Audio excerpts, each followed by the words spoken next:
It is now a well-known, heavily studied fact that the modern-day bird was once a very different-looking animal.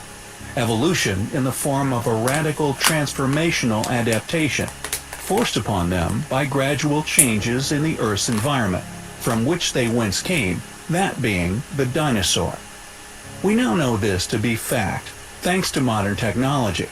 Our capability to now scan these fossils, some found remarkably well preserved, still fortunately containing many things, which have allowed us to discover that dinosaurs had bird brains, or more accurately, birds have dinosaur brains, with current investigations even shining light upon the reality that many of these gigantic animals, including the T-Rex, once had manes made of feathers.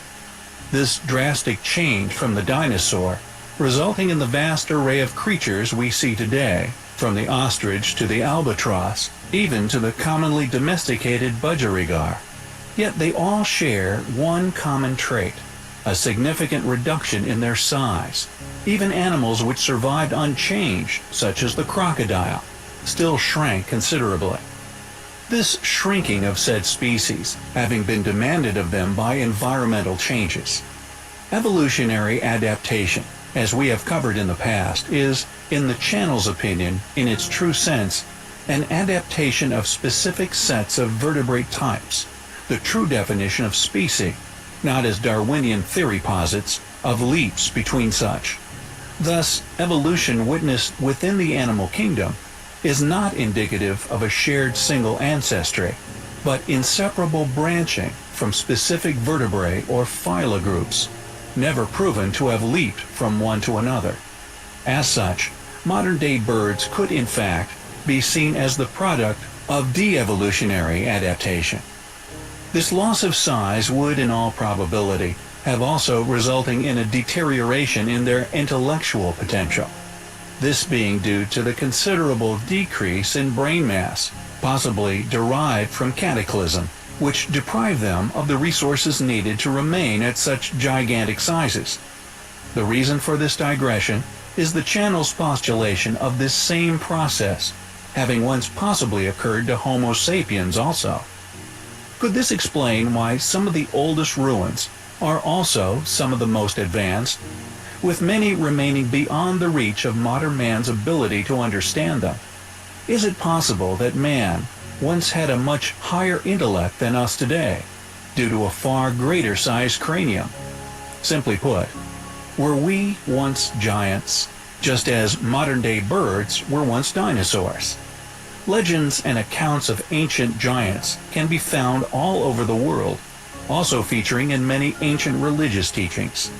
Additionally, many of the still unexplained sites of Earth regularly feature doorways many feet, sometimes even meters above that which is required by and for humans of our modern scale. The Terracotta Army, for example, is believed by many independent researchers, including Mystery History, to have been made by a lost civilization, and their average height, intriguingly, is much taller than modern man. Many accounts exist of giants, which share similar descriptive characteristics: red hair, double-rowed teeth, elongated skulls, etc. With many accounts of red-headed giant remains actually discovered and excavated all over the world, yet often all that survives of these reported events is a small news article, regularly noting Smithsonian involvement in said recoveries, yet seemingly and conveniently always slipping away from the public domain. Lovelock Cave being another example. Locals tell of it once being the home of a group of red-headed giants, which was eventually blocked and the giants burnt alive. A giant handprint still visible on a rock in the cave, presumably made by one of these individuals during their unpleasant demise. Yet what has to be the most compelling piece of evidence, fortunately still in view to suggest giants did indeed once exist, are footprints found all over the globe, once laid down upon sediment, now fossilized into solid stone. These footprints range in size up to a few meters in length, indicating that humans, at some point in the distant past, may have been even larger than many dinosaur species. This would have undoubtedly given them the capability to have moved the ancient megaliths we often cover, and also the ingenious nature of many of said sites due to a larger brain. Are these footprints proof that we too, just like the modern bird, were once monstrous in size, yet at some point within antiquity experienced a similar or the same cataclysmic events which forced a shrinking of our mass over many generations? Could this de-evolution have been due to what titled the axis of the Earth? When our Earth was aligned, did it have the ability to provide and sustain such growth? Once providing a suitable habitat for an abundance of resources required for the far greater size food chain witnessed during the Jurassic period, we find the evidence to support the hypothesis of giant ancient humans highly compelling. Chachapoyas is an ancient city once effortlessly mingled among the mountains of northern Peru. At an elevation of 2,335 meters, it is still an inhabited location that was once the home of a little-known or indeed understood enigmatic civilization known as the Cloud People. Situated in the mountains far from the Peruvian coast, although this didn't apparently stop them somehow creating elaborate jewelry from seashells, Chachapoyas remains extremely isolated to this day. Only ever accessed by enthusiastic hikers, adventurers, and airlifted scientists, it is a site like many others we have covered which dot our planet, that through our own research has been revealed to have a contradictory explanation for their construction. Indeed, these sites are dated too, and subsequently tagged to convenient culprits. We have not only found compelling evidence to suggest that this most isolated, once thriving location is one of the oldest pre-Incan relics anywhere in Peru, but that the datings of such sites is often a funded conspiracy rather than a reality.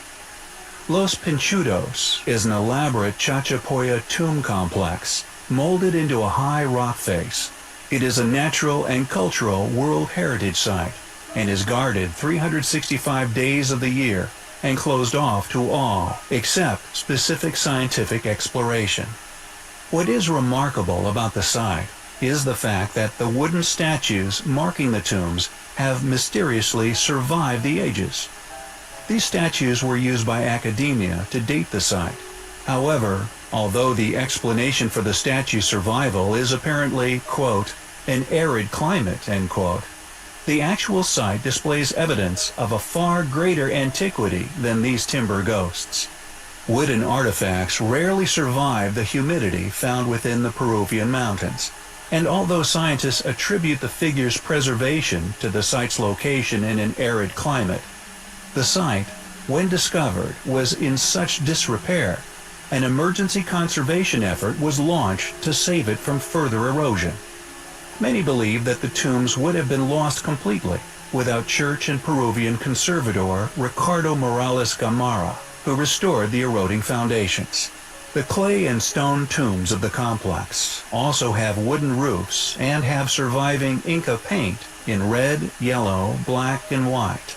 We feel, due to the other compelling evidence that has been gathered and subsequently shared upon our channel, along with the extensive erosion found at many of the sites attributed to the Chachapoyas, that there may be a high chance that the wooden roofing and statues commemorating the graves may have been another conservation effort, performed by people placed more recently within history, people modern academia claim as the original builders. Is it possible that with the extensive erosion evident at the site, in contrast to the highly preserved and seemingly recent wooden monuments and protective roofing, that we are actually looking at more than two building phases upon these tombs? An original construction, followed by a later Incan conservation effort, and then a modern correction? We find the evidence to suggest such highly compelling. In our previous video, we presented a hypothesis, a theory believed by many, one of a now lost or possibly hidden race of ancient giants. Surprisingly, however, Recently, although China is seen as an infamously secretive country, with many tombs and ancient pyramids of gargantuan proportions rarely aerial photographed, let alone explored, it seems that they have, at last, stolen the archaeological world stage with the announcement of a discovery which we may relish, but those whom these remains rest just beyond the clutches of, we would presume rather get a hold of themselves to study and then store away in hidden archives, far from public view, an ongoing effort we have personally read of, dating back to the early 1900s. An ancient graveyard, complete with over 500 giant human remains, has not only been accidentally discovered, but publicly exhumed, and most crucial of all, photographed for all the world to see within China. Could this be a retaliatory move with other motives at play? If our previously mentioned theory is true, it would enable man to explain the inexplicably, seemingly impossible size of many of the world's megaliths, and indeed still standing megalithic structures of the world. How pyramidal, treasury, and many other ancient architectures, lintels, and top stones, often weighing many hundreds of tons, were not only transported from quarries many hundreds of miles, but placed aloft many meters with seeming ease. Furthermore, we have in the past not only postulated and have also presented reams of witness testimony and photographic corroboration, still to be found in newspaper archives across the Western world, describing these finds, but also the Smithsonian's efficiency in not only dealing with the matter, but disappearance of any further reporting, thus exploration. This also supporting the reason for lost pieces of the puzzle, which is inhibiting us from unlocking the secrets to these sites' construction. Perhaps we may never know the true motivations for such a controversial exposure in China, but nonetheless, the resulting fallout of proof presented for our community is a step closer to the truth, the untangling of a tired and tangled web of lies in which many have weaved.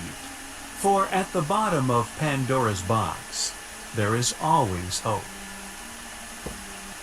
We've often covered the perplexing finds of giant skeletons, which have been repeatedly reported all over the world. We delved into the rumors and evidence of a considerable conspiracy surrounding the Smithsonian Institute and their cover-up of these remains. However, thankfully, it seems modern technology has made this job virtually impossible, and the evidence which has surfaced over the last few decades has finally been getting the publicity it deserves. For example, curious remains guarded by a humble priest from a small village within Ecuador have finally been allowed to see the light of day, and the true extent to this astounding cover-up is beginning to be revealed. Father Carlos Vaca has protected remains of ancient beings for many decades, and upon examination, it was found that they once belonged to people of over 7 meters in height.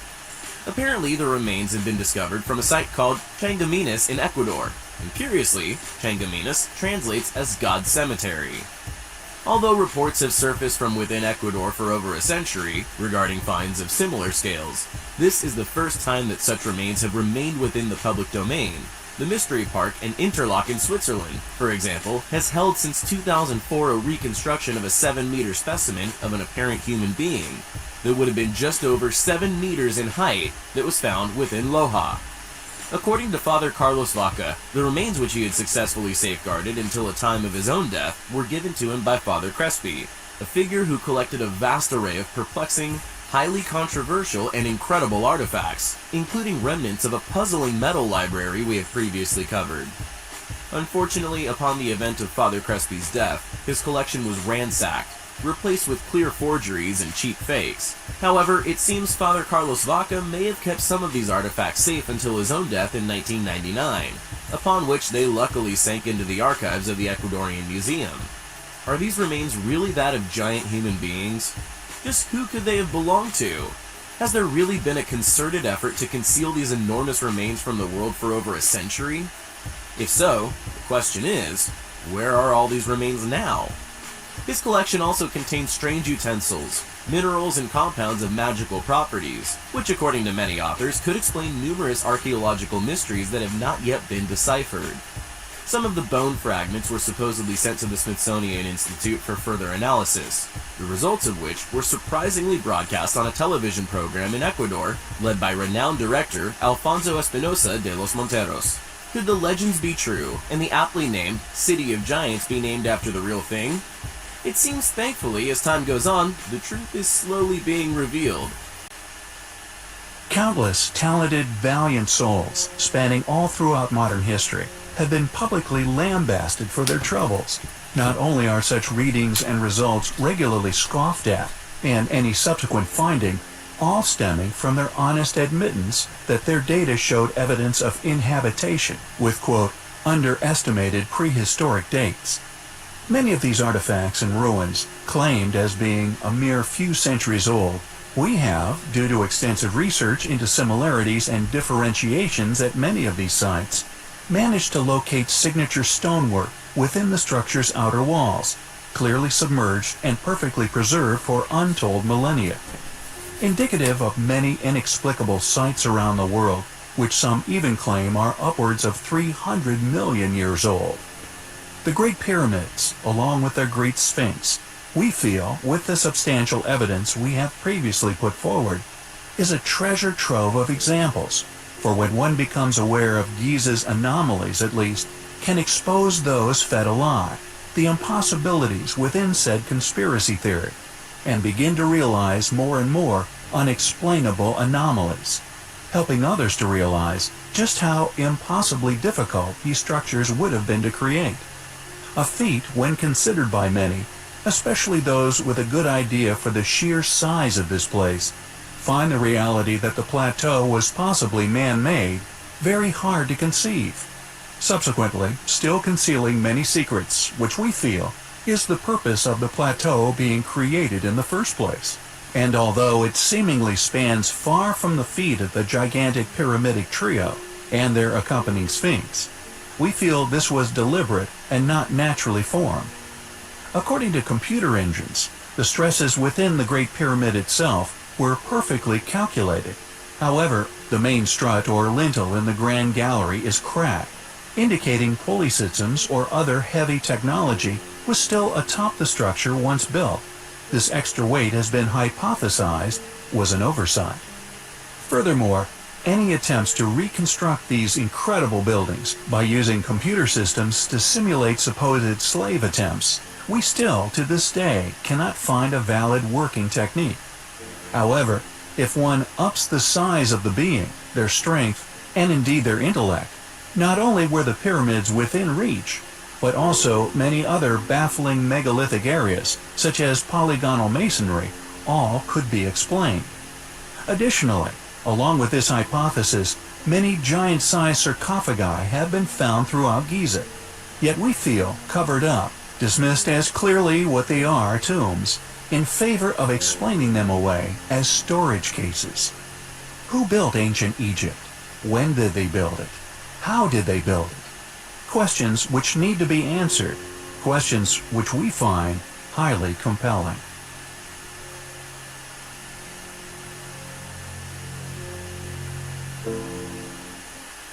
We have in the past covered a vast array of evidence which suggests the past existence of giants.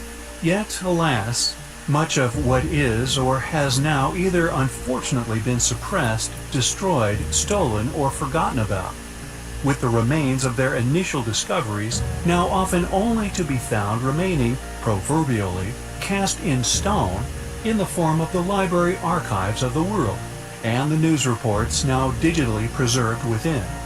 Often follow-up reports abruptly ceased after the mention of the rapid arrival and insatiable interest of the Smithsonian, among others in said finds.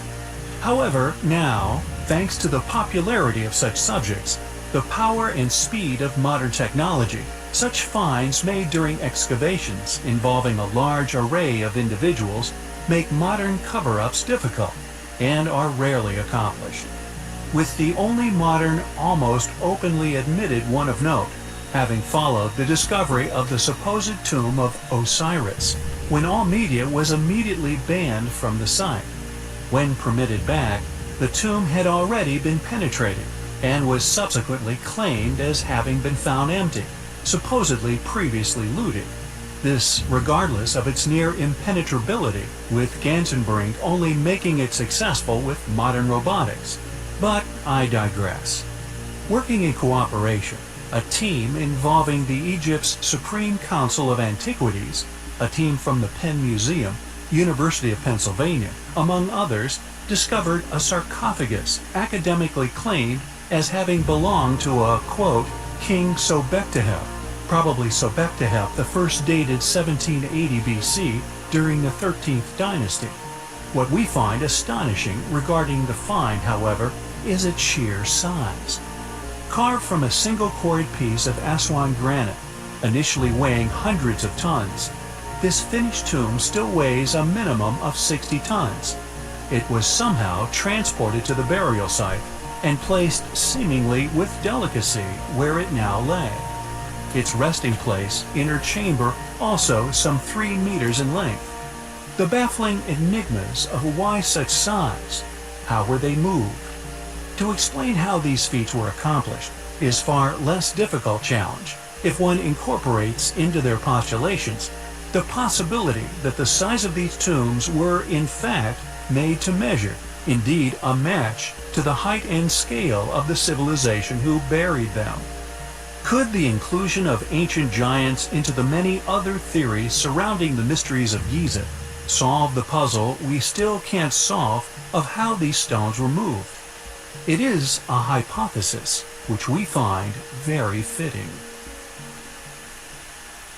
We most recently covered the remarkable discovery, fortunately made in the presence of numerous parties from a number of international research panels, including media personnel. Fortunate for reasons we previously covered in our last video regarding the difficulty when such an event occurs in such a situation to suppress it in the modern age, and the subsequent unusual characteristics of said discovery. A discovery the world has been fortunate to witness, further cementing mounting evidence for the past existence of an ancient giant civilization. With this next discovery, although completely different in characteristics, we feel its scale alone, with other intriguing features, makes it as equally perplexing. An apparent polar opposite approach in some areas, such as methodology and symbology, even including stone selected. Yet another enigmatic mystery currently sprouting up all over the Giza Plateau. What we found initially interesting was, just like the other enormous tomb we have covered prior, its sheer size, estimated at nearly 9 feet tall and 3.5 feet wide just on the insides. Amazingly, it also initially appeared and was initially presumed to have still somehow been a mysteriously hermetically sealed tomb. This is where the open presses line runs out, unfortunately, for although it would seem the sarcophagus has indeed been opened, it has been done privately by the Smithsonian Institute. The details of what was found inside, what sort of remains, and indeed their claimed identity, continue to be a closely guarded secret and a subject of hot debate, with the Smithsonian merely stating further examinations on the body found inside are being conducted. According to the head of Egypt's Supreme Council of Antiquities, quote, "There has been a remarkable find in the coastal city of Alexandria. During a routine excavation, experts uncovered a baffling Ptolemaic stone sarcophagus. It has been hailed as a major find, as it can provide insights into the great Hellenistic period in Egypt and its unique culture." End quote. Regardless of academic historians and certain institutions instantly pushing the notion that they know all about this incredible find, and also what exactly could have been found within that black sarcophagus, we find the ordeal highly compelling. Ralph Glidden has a rather interesting story to tell, a story which he continued to tell from the grave. While digging on Catalina Island in the Gulf of California between 1919 and 1928, he found, according to him and numerous newspaper articles from the time, numerous skeletons. But what made his claims particularly interesting, however, was the claim that their average height was around 7 to 9 feet. The question arrived at by all those who have heavily researched his story is, where are these skeletons today? Could it really have just been a publicity stunt? Or did Glidden actually somehow find the remains of a lost race of giants? Santa Catalina Island, also just known as Catalina Island, is one of the Channel Islands off the coast of California in USA. The Channel Islands holds the title as the location of the earliest evidence for seafaring in the Americas, and also the earliest evidence of humans in North America. Ralph Glidden, who worked on the islands for several decades, was an amateur archaeologist who successfully uncovered ancient burial sites on Catalina Island. From 1919 to 1928, it is said that he excavated more than 800 grave sites from about 100 individual locations around the island. In addition to finding thousands of artifacts, he also stated that he dug up almost 4,000 human skeletons, a claim which has often received a lot of negative attention, many claiming he lacked respect for the dead. However, his reasoning was quite profound. He claimed that there once lived an advanced ancient race of tall, fair-haired Indians on Catalina Island and the adjacent islands. With the male adults around 7 feet in height, Glidden lost his sponsor after digging for almost 10 years, and the general opinion today is that he was just bluffing about finding giant skeletons, with the motive of creating interest and making money. However, he never made much money from his finds, and received little financial attention. Additionally, Ralph Glidden was not the first to find a giant skeleton on Catalina Island. According to Pittsburgh Press, July 20, 1913, and also the Daily Telegraph on July 26, a German naturalist named Dr. A.W. Furstenon uncovered an 8-foot skeleton on the island. The skeleton was found with artifacts such as mortars, pestles, and arrowheads, all different from the ordinary Indian burials, plus a strange flat stone bearing unknown symbols. Furstenon had, while in Mexico, heard the legend regarding the noble race of giants that had once lived on Catalina Island, long before the white man had arrived. He would find the skeleton along Avalon Bay, in black hard sand, yet, alas, the remains have since vanished. All over the islands there are countless reports. According to several newspaper articles, Santa Rosa Island was the site of a dig in 1959, where they discovered several skeletons more than 7 feet tall. The tops of the skulls were painted red, and the skulls were described as having sloped foreheads. On San Nicolas Island, west of Catalina, in 1897, a party of relic hunters stayed 3 weeks on the barren island, and Newark Daily Advocate would subsequently tell of them finding bones of a giant race on San Nicolas Island. Whether these bones finally made it into private collections is unknown. In 1930, Glidden was ready to sell his collection, including his whole series of secrets regarding the island. In return, he requested an annual annuity for life, funding for 5 expeditions, and the necessary financing for various planned publications that included a large monograph chronicling all of his excavations.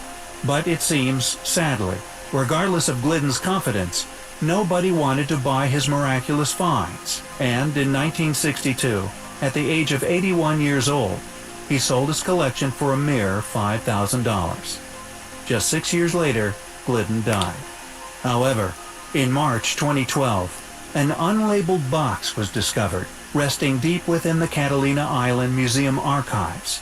In this box was Glidden's collection of secret records, among which was, most importantly, a series of unique photographs showing Ralph Glidden indeed excavating one of his authentic, giant, and very ancient skeletons.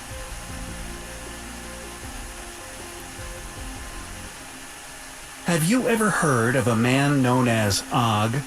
References to Og appear in the Phoenician inscriptions from Byblos, within the much older Canaanite Ugaritic texts, within Midian on the northwest Arab Peninsula, in Deuteronomy, in the Book of Numbers, and in Joshua.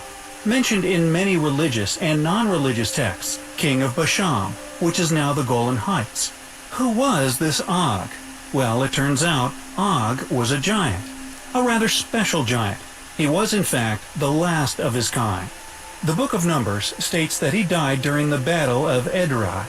Deuteronomy chapter 3 verse 11 declares that his bedstead, translated in some texts as sarcophagus, was made of iron and was 9 cubits in length and 4 cubits in width, about 13.5 feet by 6 feet.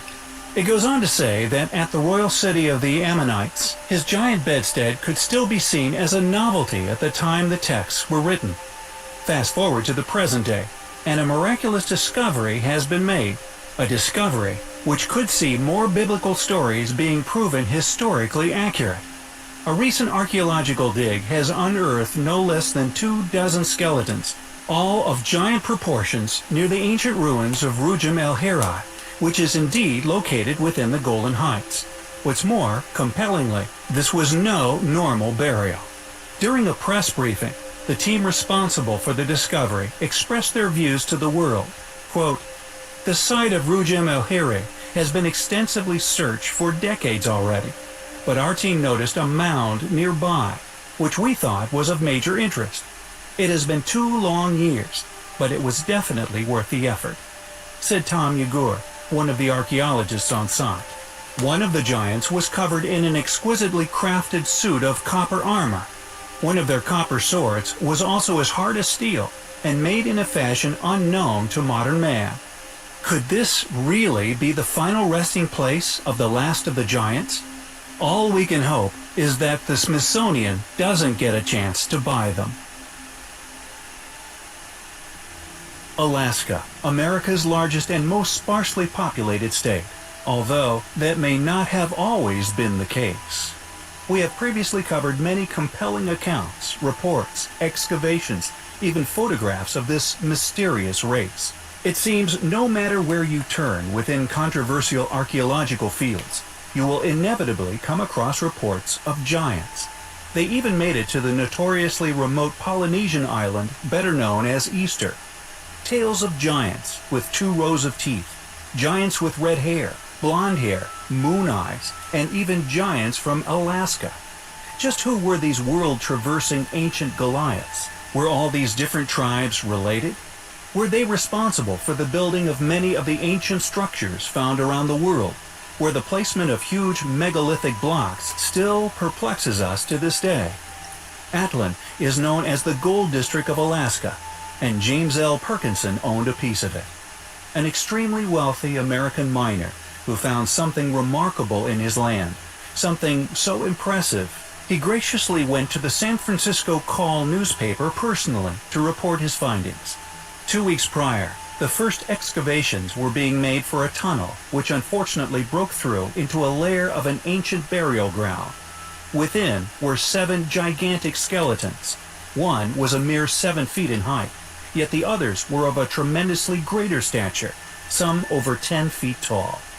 "The layer is at a high altitude, and the ground is half frozen, making for great preservation chances," said Perkinson. He believed that many more giants were buried there, as the ones he unearthed were lying comparatively close together. The skeletons were unusually well formed, but one unique feature was the size of the bones. The forearms were enormous in comparison to usual people. Besides 2 of the skeletons were spears, rudely shaped and pointed with sharp stones. Other pieces of stone and carved metal were found nearby.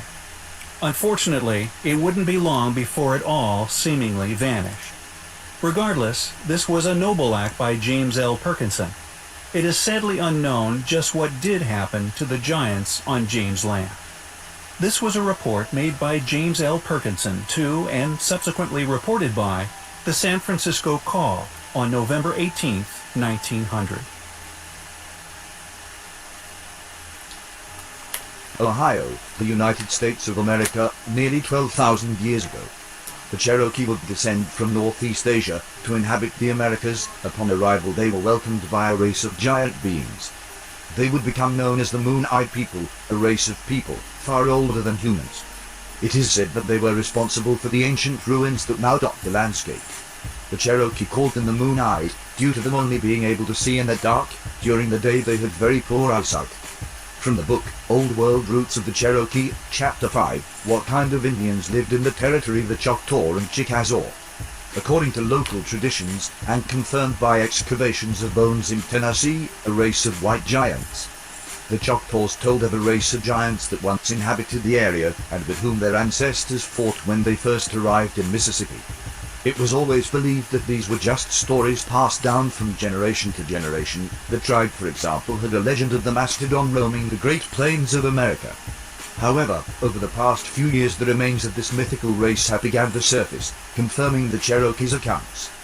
This story was told by Comanches in 1857, many moons ago. A race of white men, 10 feet high, and far more rich and powerful than any white people now living, inhabited a large range of country, extending from the rising to the setting sun. Their fortifications crowned the summits of the mountains, protecting their cities in the valleys. They excelled every other nation on earth, either before or since, in all manner of cunning handicraft. They were brave and warlike, ruling over the land they had wrested from its ancient possessors with a high and haughty hand. They drove the Indians from their homes by the sword, and occupied the valleys in which their fathers had dwelt before them. The remnants of their fortresses, and the crumbling ruins that surrounded us all, is what remained of their mighty cities. In agreement, the Indian trader Adair often referred to the Nanish-Tahualo as departed white ghosts, vested with spiritual powers whose descendants were priests and magicians.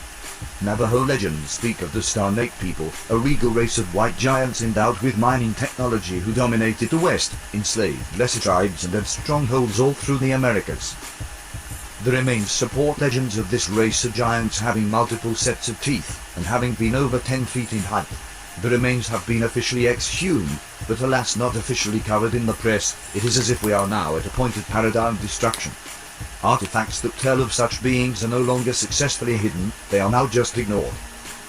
Following some archaeological evidence found regarding this giant race, they practiced a mother goddess religion. They possessed copper, not bronze, axes. Polished slate tools have been found, including fishing plummets, which were apparently regarded as sacred. Belief that the grandmother moon was the repository of souls, a diet of mainly shellfish and seafood. The building of fish weirs on North American rivers to trap migrating eels. This is a form of fishing known as elvering, but due to plummeting stocks it is now widely regarded as detrimental to the ecosystem. Certain vegetarian habits, wild rice, for instance, inscriptions on artifacts, especially pipes, often buried with the dead, use of coal and petroleum, weaving and looms, knowledge of seafaring, mathematics and engineering, including canals and irrigation, burying of a dog with a child to guard the latter in the afterlife, a language apparently Afro-Asiatic and close to Semitic tongues, and kingcraft. Nobles were buried in seated positions on thrones surrounded by a coterie of their retainers. They also had flatter heads and 6 fingers and toes. Were these giants highly advanced? Did they build the pyramids? There is also many contradictory tales across the earth, which speak of primitive, cannibalistic beasts, enslaved or used for their strength, yet no legend has ever been corroborated with such compelling archaeology as the Moon-Eyed people of Ohio. Where these races of giants came from, or indeed where they went, is a question which needs to be answered. Giorgio Tsoukalos goes deep. The only way the ancient astronaut theory can be disproven is when the extraterrestrials show up and say we were never here in the past. The awe-inspiring ancient city of Hegra, also known as Madain Saleh, close sister of the equally astonishing and cinematically famous ancient site of Petra, is now finally open to the public, able to go and investigate for themselves. We have covered this site, and indeed the gigantic scale of the rock-cut temples, the claimed tombs, and tall doorways to enter these sites. Furthermore, we have covered uncanny similarities found upon rare, unfinished areas of these once astonishingly precisely cut solid rock ruins.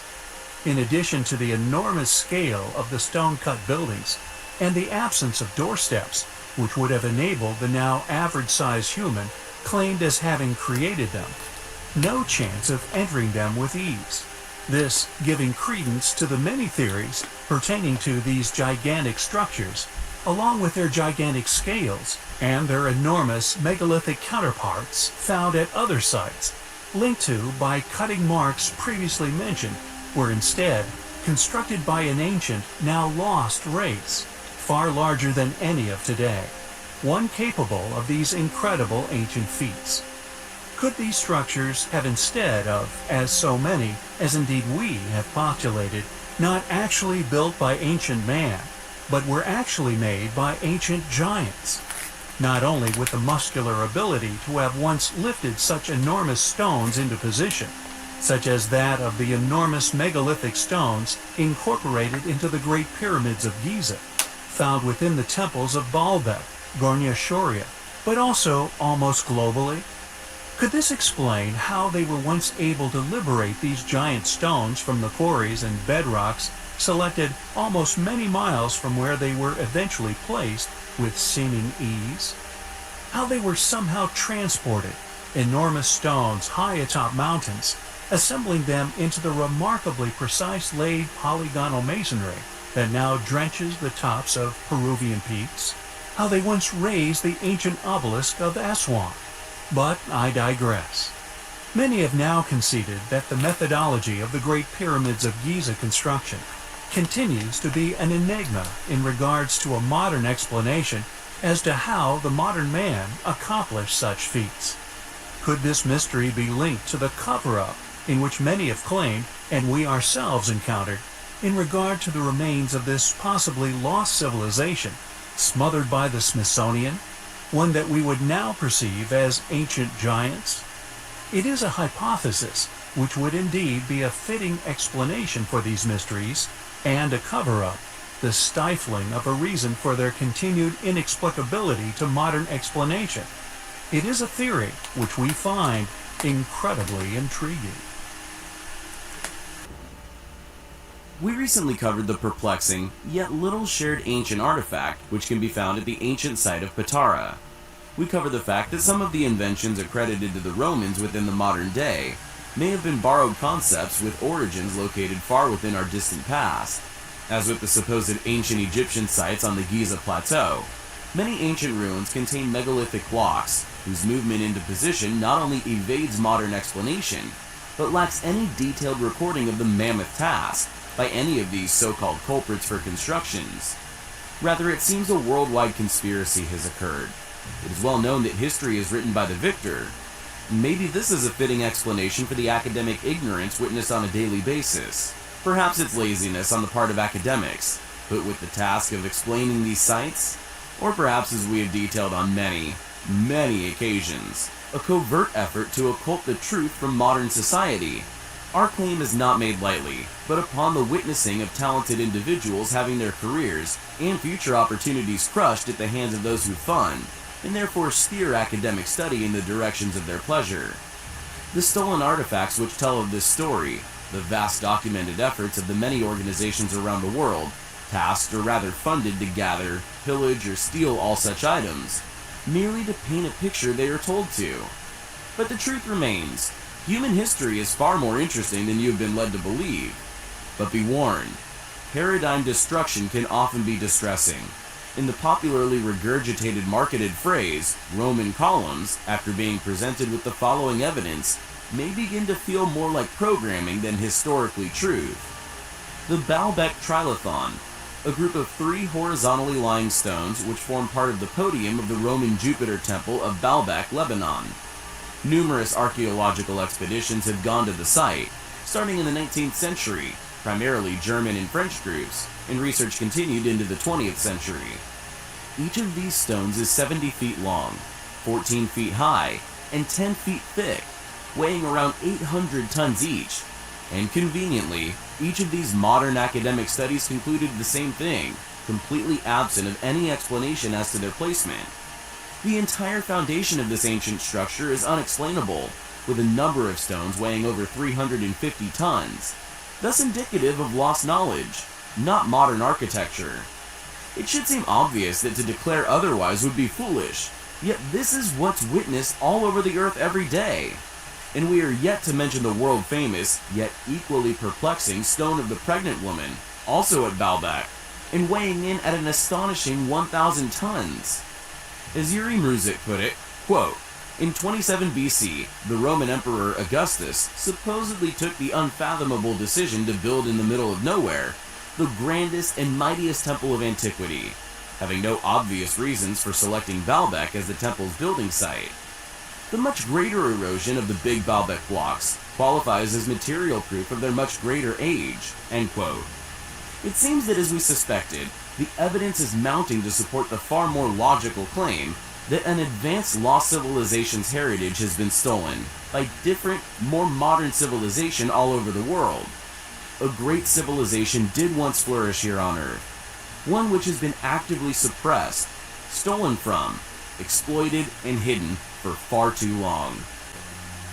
The mission of our channel has always been to provide our viewers with impartial evidence found through ruthless logic, visual investigation, and expeditions to ancient sites, far too advanced to have been constructed by said culprits within currently known history, that being post-Ice Age man. Highly precise, highly advanced, or often enormous megalithic features, which not only exposes deliberate inaccuracies regarding currently guarded, staunchly defended, and academically regurgitated explanations of our history as a whole. The ancient Egyptians' construction of the Great Pyramids, for example, is not only argued as true by those who themselves have experienced this same conditioning, and to never allow intellectual deviation. We are taught by nearly every influential medium, every aspect of historical study, an incomplete tale of events. For once anyone begins to question the legitimacy or the mainstream explanation for these sites and the construction events they would have been, it naturally leads to one unraveling more and more enigmas, anomalies, and inconsistencies within not only the tale of Giza, but countless aspects of currently pushed explanations for so many sites that contain to this day unexplained, remarkably precise, often ingenious methods of construction, all ignored by academia as a whole. For not only is Khufu's pyramid 6.5 million tons, polar to this unimaginably enormous undertaking it must have been to cut, move, and use so many stones at that location, with a plateau also argued by some as having artificial origins.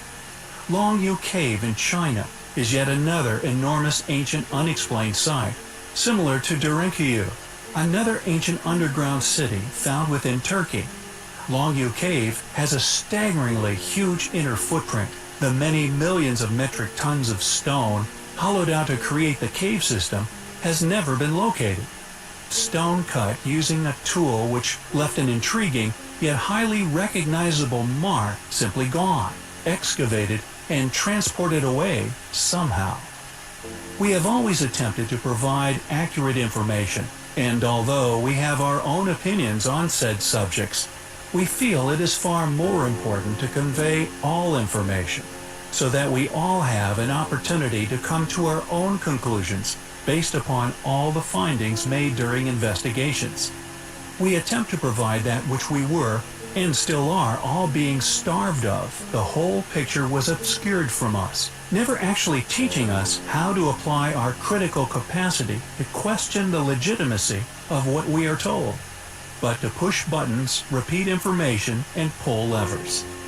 Our mission is to share as many events as can be found regarding the technological advancement and also the possible true age of man, to prove beyond any reasonable doubt that not only have humans been around far longer than currently attested, but we, as a species, not only have a far greater yet hidden history. Many specialists around the globe also believe that we display traits of a past, a mass trauma which subjected us to such a difficult existence that behavioral traits within humans became prevalent, demanded of by this hostile environment, some of which are still strongly displayed to this day within modern society. Although we have covered current problems with evolution theory in relation to the missing leaps between species, vertebrates, or phylogroups, natural selection is a completely different animal. For a behavioral trait to become prevalent, however, like some often displayed within societal behaviors, particularly when it comes to procreation or what we seek in a mate, are all indicative of a past experience of cataclysm. Our work's mission was initially to convey to the world as many aspects of history still completely a mystery, and most importantly, to expose the conditioning and circulation of fallacies, which for decades deceived modern society of a true tale of the history of our planet, and especially our species. We began to notice that many of these ancient sites display similarities with each other, regardless of geographical distances. We have now identified countless sites which were undoubtedly the work of the same civilizations. Not only did these similarities show a sharing of technologies globally, thus proof of a global civilization, and due to having identified differentiations and similar features between certain sites, and the masonry techniques used therein, enabled us to make the first strongly supported successful identification of more than one lost civilization anywhere north of Giza's casing stones. Each subject we cover, not only adding a little bit more weight to our argument of past highly advanced civilization, but also expanding the field of evidence to prove its true case. It feels now that it is not an if, but rather a when in regards to truly knowing our true history. As our understanding of this lost past grows, so does our understanding of ourselves. It is an endeavor which we find highly compelling. There are many places on our planet so remote or little mentioned that much of the world has never heard of said sites, and the Great Salbik Kurgan is one such example of an incredible ruin that has been largely forgotten or overlooked by modern academic study. Clearly of a Neolithic age, the thing which is most striking regarding the ruin is the sheer size of the megalithic blocks which make up the main structure. Claimed by many as the most majestic and mysterious ancient monument of southern Siberia, the mound is located in what is locally known as the so-called Siberian Valley of the Kings, where several thousand years ago, it is claimed that there existed a kingdom, one made up of a people once known as the Tagars. Thus, the age monument has been pinned on said culprits, with an age of around 2,300 to 2,500 years attributed to the site. The main earthwork is a stone square mound, 70 meters by 70 meters in size. As mentioned, huge slabs of Devonian sandstone, some estimated as weighing as much as 50 to 70 tons, were somehow once inexplicably delivered to the site from a quarry site of over 100 kilometers away, found upon the banks of the Yenisei River. It is believed that it was an ancient temple, and at a later date an ancient astronomical observatory, which like most other Neolithic sites incorporates precessional cycles in its alignment, showing the movement of the sun and the moon. As mentioned, it still remains a complete mystery as to what devices were once utilized for the importation and installation of these gigantic stones. At the corners and sides of the stone fences are deeply driven large menhirs. All 23 stones are of an enormous size. Measuring up to a height of 6 meters, they're clearly smoking guns flying in the face of upheld academic fallacies. The rare excavations and explorations noted as having been undertaken at the site note that before the construction of the giant earth embankment and its accompanying stone fence, there was a crypt of logs in its place, once in the form of a truncated pyramid. This whole crypt can be found inside the huge earthwork, preserved beneath, untouched, yet covered with a thick layer of bark. The crypt had the height of 2.5 meters in depth of 2 meters of water covered the pit. It is claimed that around the burial zone, for a long time, a strong anomaly has continually been observed. The study of these phenomena has indeed been engaged by scholars, but the pace of said explorations has been suspiciously slow-paced. Who built the Great Salbik Kurgan? How were these huge stones transported to the site and once driven into the earth at the site? What is this, quote, strong anomaly? More investigation and popularization of the site is desperately needed. It is a place which we find highly compelling. Thanks for watching, guys, and until next time, take care. Over the last few years, more and more modern technologies have been utilized by individuals with access to them in an effort to not only expose the truth regarding the real history of man, but to discover the actual original size of these now lost civilizations' ancient ruins. Many sites have been laid to waste, not only by future settlements and tomb robbers, but by Mother Nature herself. Many of these most impressive sites having endured eons of erosion after being mysteriously abandoned, exposed to the elements. Yet there exists a number of these sites which have been somewhat protected from these forces. Although vegetation can have a catastrophic effect, uprooting the megalithic foundations of these sites, yet the actual footprint of these structures, and indeed the overall size of these once lost settlements, can still be seen through modern penetrative radar, with one of the most incredible found in the past few years. Undoubtedly, the mega-metropolis hidden beneath the dense forests of Guatemala. Although some clearings dotted within this landscape have been spared, somehow avoiding the suffocation of trees, it has been discovered that these sites, long argued as separate sites of habitation, were in reality once part of the same gigantic city, one of unimaginable size and complexity, that was unquestionably home to not mere thousands, but was in fact a settlement that was home to more than 10 million.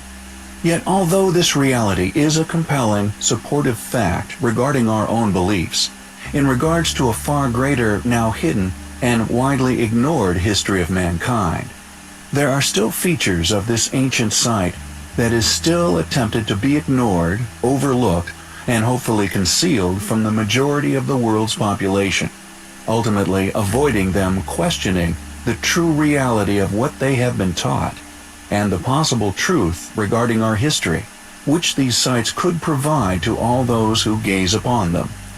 Although these particular megalithic blocks somehow stood on their heads, have been explored and exposed for nearly 100 years, with many photographic expeditions having been made to these sites, it has now been proven that these megalithic blocks were not merely signposts made of stones in situ, but were clearly stones cut and once transported to their current location, and were actually strategically placed within one huge mega-settlement. This fact is attempted to be stifled, avoiding individuals questioning how, if indeed they were transported and cut by our more recent ancestors, the Mayans, how they actually accomplished this feat when they clearly required now lost techniques and technologies, as although they were far more primitive, technologically speaking, to the modern man, with us only accomplishing such abilities within the last century, all thanks to modern technology. This is clearly an identifying feature, which exposes the true capabilities of the builders of this enormous city, and the fact that although academics would like to argue that it was merely a Mayan settlement, it possesses, like so many other astonishing sites on Earth, as yet unexplained enigmas, which not only fly in the face of this explanation for their origins, but actually suggest that they were merely re-inhabited by the Mayans, allowing archaeologists to point the finger at such a group due to their archaeological fingerprint having been left at the location.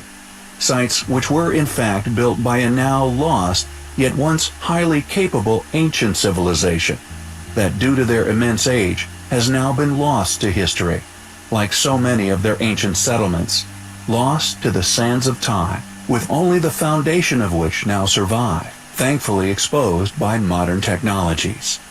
Who were these ancient people?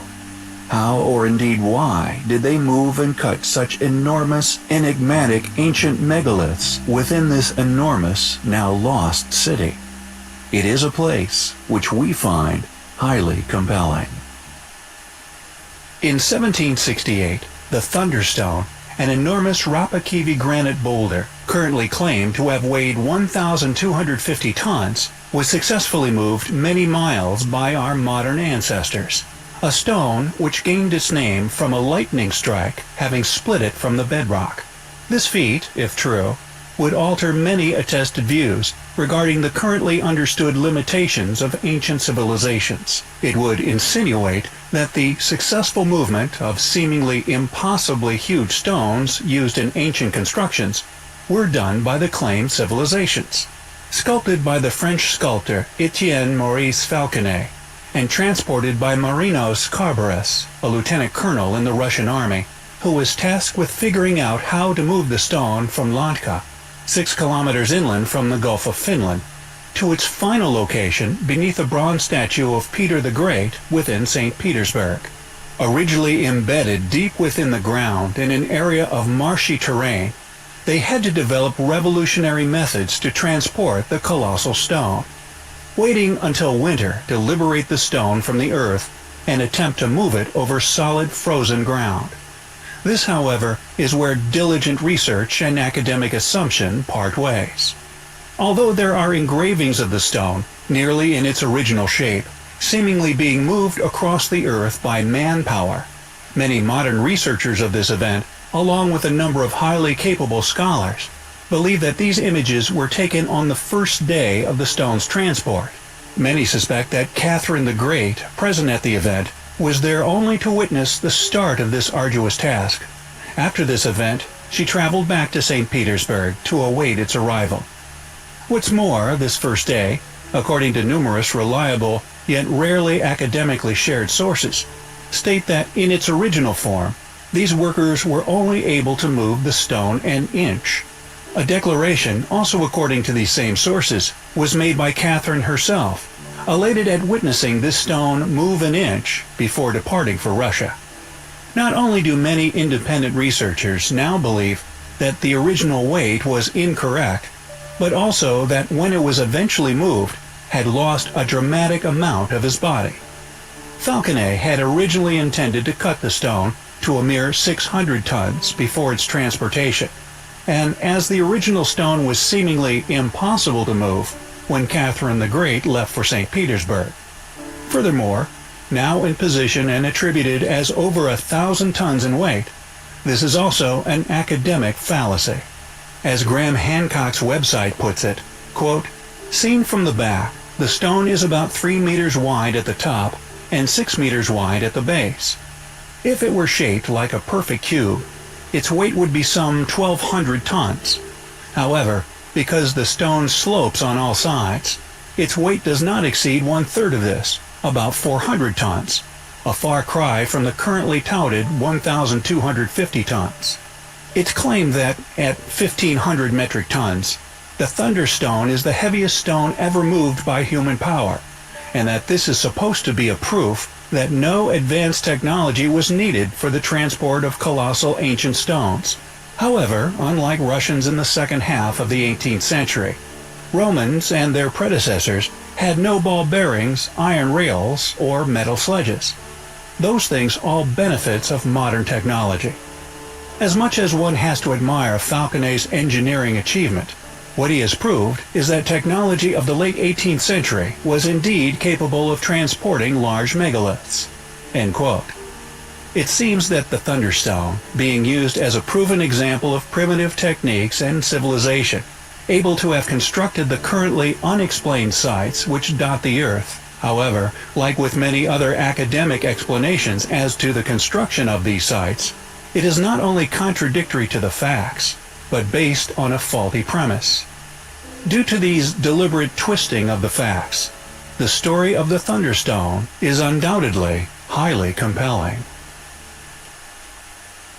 Throughout our research of ancient antiquities, we have stumbled upon countless mysteries whose creation and often technique or technology used to lift them, which remain complete enigmas to modern academia. Seemingly impossible ancient megaliths litter this earth, some a few mere tons, such as a lintel within the treasury of Atreus. Although it must be noted that although the lintel be only a few tons in weight, the treasury is the oldest and indeed largest standing dome structure upon this earth, and regardless of it being the largest by a long chalk, its walls were once somehow finished like glass.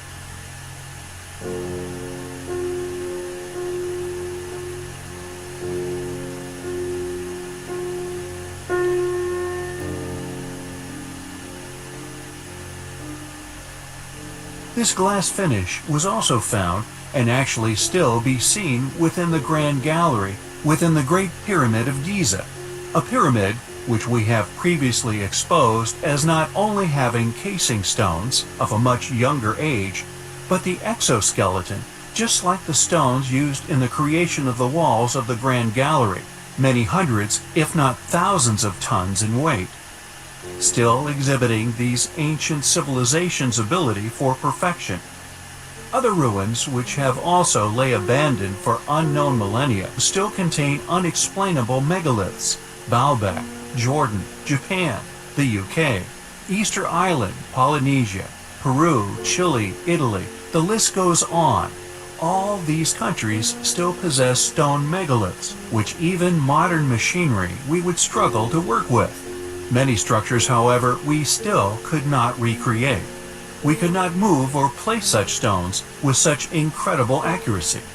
In our opinion, there is overwhelming combining complementing factors which link an ancient civilization's worldwide reach, where not only did they share wisdom of stoneworking, fort and temple building, astronomy knowledge of our orrery, their technologies, among many yet unknowns which were somehow lost to history. This vanishing event can even be seen within their megalithic activity. El Gigante on Easter Island, which would have been the largest of these ancient moai, suddenly abandoned, which due to the island's incredibly geographically remote location, we perceive is simply evidence of the breadth of this catastrophe.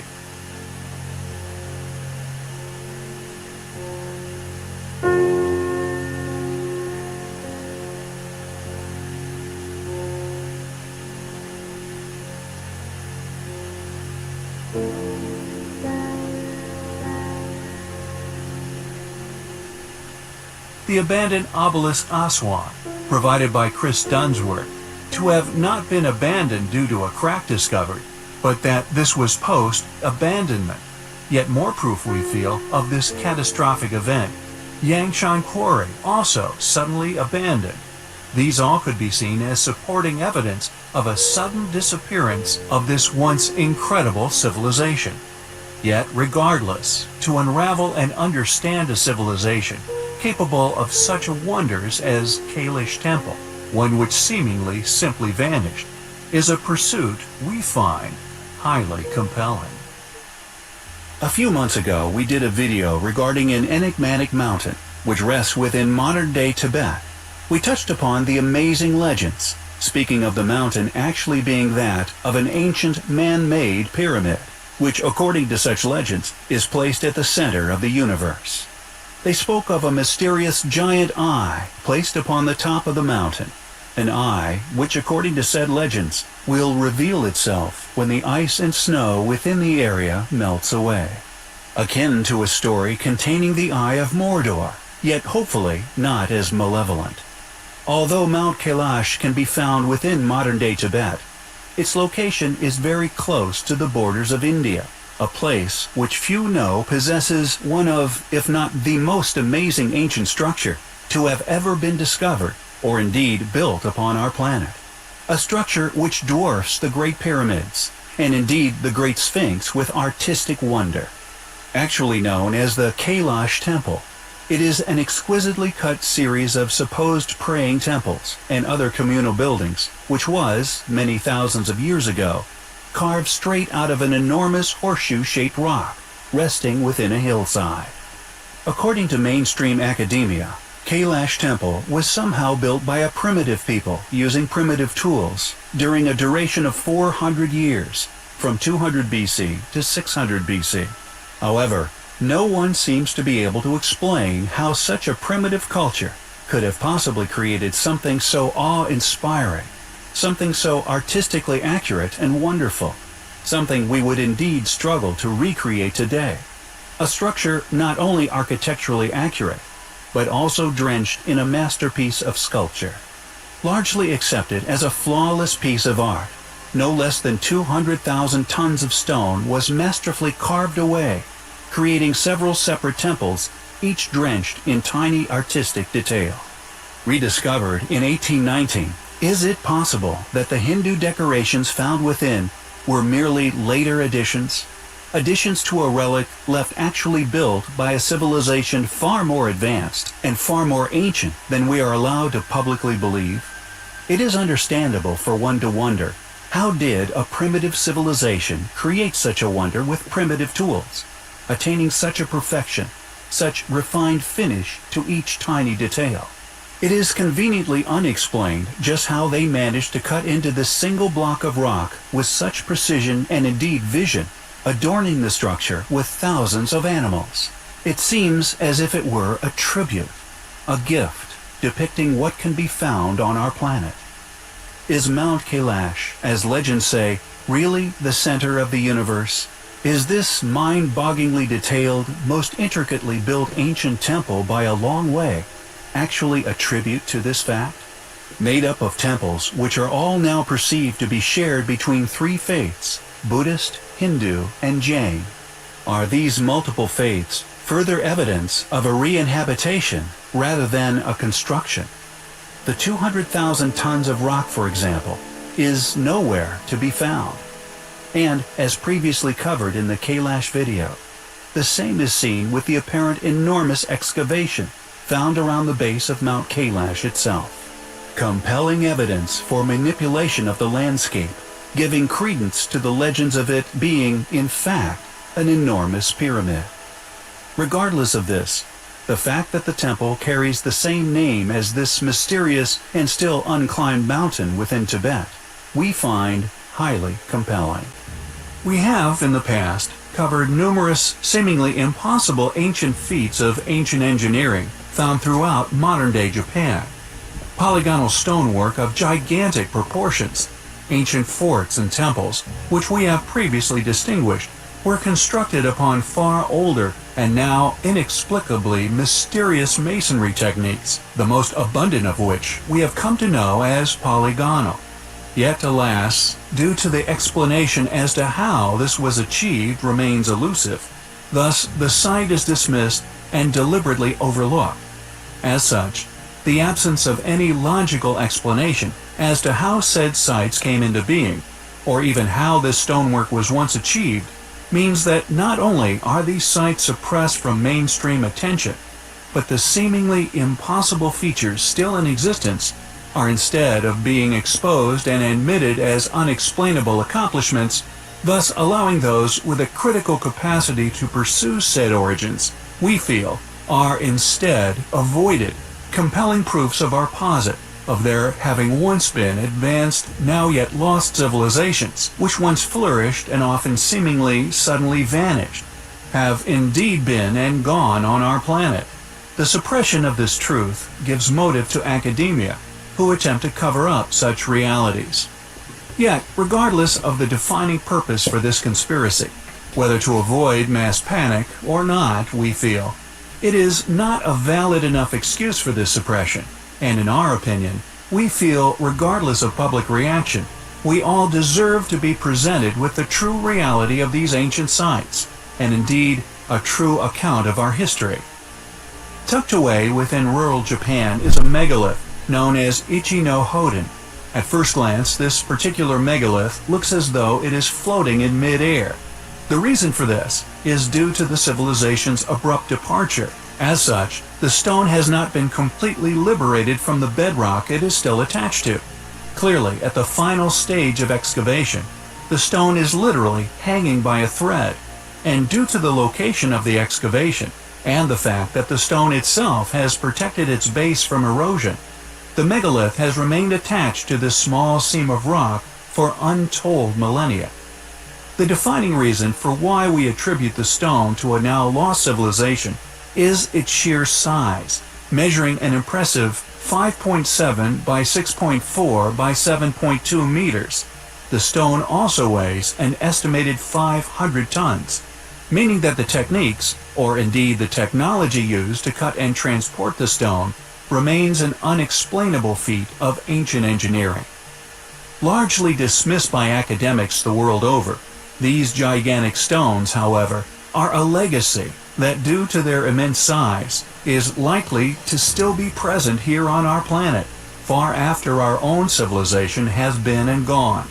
Additionally, just like the many other sites which we have successfully identified within Japan as the work of a now lost civilization, a temple was later built at the site, and although attributed to a civilization within permitted timelines, the megalith has been believed to be holy and has been venerated since ancient times. According to mainstream study, which, although not publicized, were literally forced upon academic institutions as they continue to attempt to appear transparent, all the while actively avoiding the task of explaining not only who and when this stone was cut by, but how this ancient civilization was intended to transport said stones to their final locations. The official version is, predictably, a claim that the rock was intended to be a tomb. However, just as we would have expected, there is no scientific information as to who quarried the stone, or indeed what intentions they had for its eventual purpose. Who cut the Ichi-no-Hoden megalith? How did ancient civilizations move such gigantic stones, sometimes thousands of miles? We find the Ichi-no-Hoden megalith highly compelling. Continuing on from our previous video where Don discusses the amazing and incredibly intricate artistic wonder that is the Kailash Temple, we felt it a good time to cover another incredible ancient wonder, and indeed set of rock-cut temples known as Madain Saleh. Predictably a little shared enigmatic site, it is located within modern-day Saudi Arabia. Purportedly dating from the Nabatean Kingdom, 1st century AD, it is the southernmost settlement after the better-known, yet no less impressive Petra, made famous by the Indiana Jones epics. In 2008, UNESCO proclaimed Madain Saleh a Site of Patrimony, becoming Saudi Arabia's first World Heritage Site. 131 rock-cut monumental structures said to have been built as tombs. However, as they were cut with such precision, their existence is clearly a mysterious one. Very little is known regarding the ancient builders of these sites. The little we do know was left on several mysterious and invaluable plaques, which adorn a select few of these rock-cut structures. Although the insides of the tombs appear to have been rather crudely finished, the outer exteriors are clearly phenomenally refined. For a civilization even a mere 2,000 years ago to have managed to create such precise structures remains a tough thing for mainstream archaeology to explain. Just like the many other sites, Pumapunka, Giza, etc., they display a far superior level of ability to that of which we are led to believe. And as always, mystery history presumes it is not the historic record which is incorrect, but rather the antiquity of these structures which is actually being hidden, their true age concealed and attributed to a post-cataclysmic civilization, rather than their true creator. The Nabateans, the academically claimed builders, were quite advanced for their chronological position within history regardless, supposedly having a strongly democratic society, sharing wealth and land equally amongst the tribe. They also displayed an incredibly complex understanding of hydraulic systems. The name Madain Saleh, or the city of Salih, is also interestingly associated with a very ancient prophet, which is also connected to an ancient tribe known as the tribe of Tamud. Saleh is also the equivalent to a very ancient figure mentioned within the Hebrew Bible. The tribe of Tamud, said to be the descendants of the biblical Noah. However, the Tamud were also said to have become very corrupt, materialistic, and stopped believing in God. According to the accounts, this is when God sent prophet Saleh to warn them that if they would continue in that way, they would be destroyed. A prophecy which eventually came true. To this day, the remains of the ancient sites are considered by some to be cursed. What do you think regarding the rock-cut tombs of Madain Saleh? Remnants left by a culture some 2,000 years ago with the use of copper and stone tools? Or structures left by a far more advanced, far more capable ancient people, whose entire existence is attributed to others, subsequently concealing it, here upon our planet? Thanks for watching, guys, and until next time, take care. We recently covered the astonishing rock-cut structures known as Madain Saleh, located within modern-day Saudi Arabia. They are largely attested by most modern-day academia as being rock-cut tombs made by a civilization 2,000 years ago. However, the precision involved in the cutting of such a remarkable collection of buildings will not have escaped the astute-minded among us. Just how did these civilizations, 2 or even 3,000 years ago, manage to create such awe-inspiring structures, with the tools available at that time within known history? Just as the pyramids in Giza are attributed to the Egyptians, it is highly possible these claims of ownership were but mere inhabitations of sites far older. Many people who have investigated these rock-cut tombs have come away with a conclusion that some of the architecture is so precisely cut, to recreate such straight angles would require the use of laser technology, a presumption also shared by us. It is therefore delightful when one stumbles upon something such as Al-Nazla. Located within Tamya Oasis, also within Saudi Arabia, was this utterly perplexing stone left as a lasting signature of the tool used to create Madain Saya? Discovered by Charles Hoover in 1883, was this amazing megalith cut in twine with a laser, or indeed some form of highly advanced, highly ancient precision equipment of some form? If not, what could have created such a miraculous split so finely made and so straight within such an enormous rock? A perfect line straight through the center, left perfectly balanced upon 2 separate bases for untold millennia. Interestingly, in 2010, the SCTH, or Saudi Commission for Tourism and National Heritage, announced the discovery of a rock near Tama with a hieroglyphic inscription of Pharaoh Ramses III upon it. Researchers have therefore hypothesized that Tama was a part of an important land route between the Red Sea coast of the Arabian Peninsula and the Nile Valley. Was Al-Nazla, along with Madain Saya, constructed by the same individuals as the Great Pyramids of Giza? Furthermore, archaeologists have discovered cuneiform inscriptions, possibly dating from the 6th century BC, pertaining to a legendary ancient civilization known as Oasis City. Mentioned within the Old Testament, it was said to have been a highly developed civilization with complex buildings and an advanced knowledge of waterworks. The oldest mention of Oasis City appears as Tiamat in Assyrian inscriptions, dating as far back as the 8th century BC. Were these mysterious people the culprits? With such precisely made rock-cut structures found within the same landscape, structures that many have reluctantly concluded display evidence of advanced stone-cutting technology, we find the existence of Al-Nazla highly compelling. On a number of occasions, we have covered the unexplainable remnants left by a civilization which once undoubtedly flourished here upon this planet. A true mysterious history.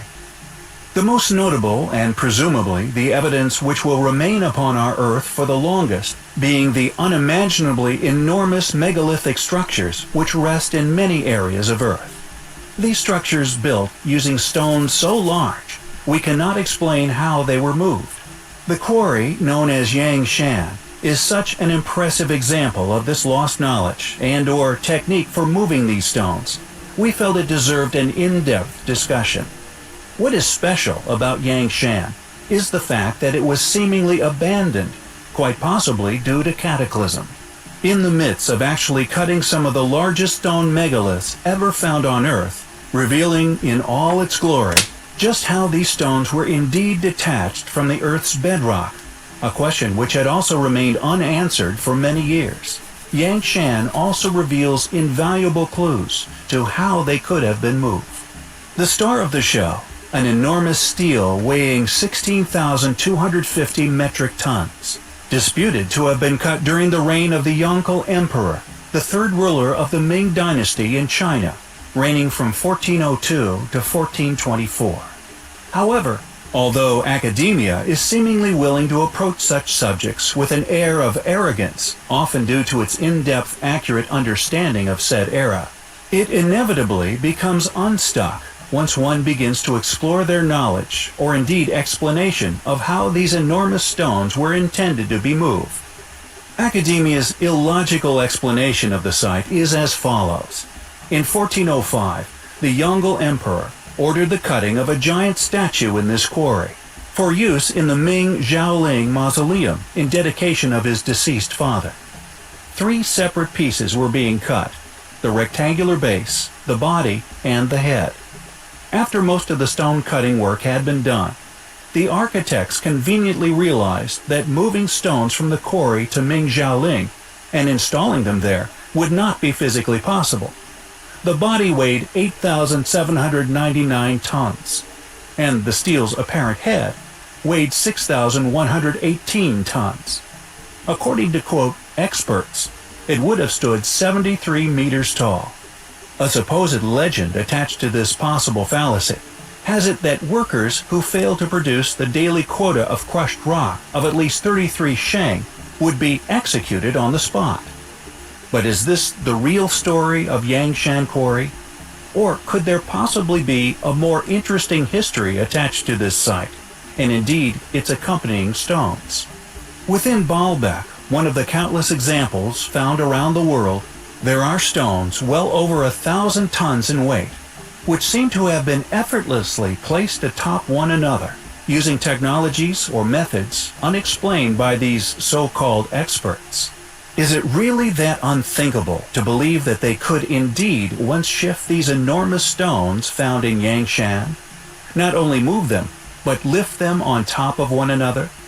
Fortunately, more and more people are beginning to look at this exact possibility. And with the mounting evidence in support of far greater antiquity surfacing every day, it is only a matter of time before these sites are truly revealed for what they actually once were. England is a place steeped in history. Ancient megalithic sites and mounds litter the countryside.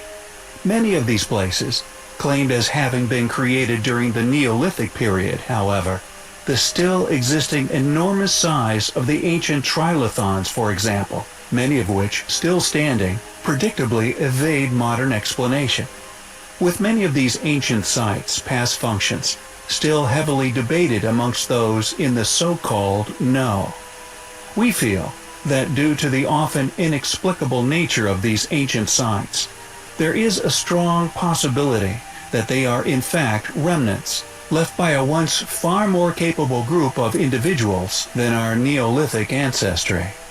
A group somehow capable of quarrying, moving, and lifting these enormous stones into the positions we find them today, often still displaying their intimate knowledge of solar movements. And Maze Howe is no exception.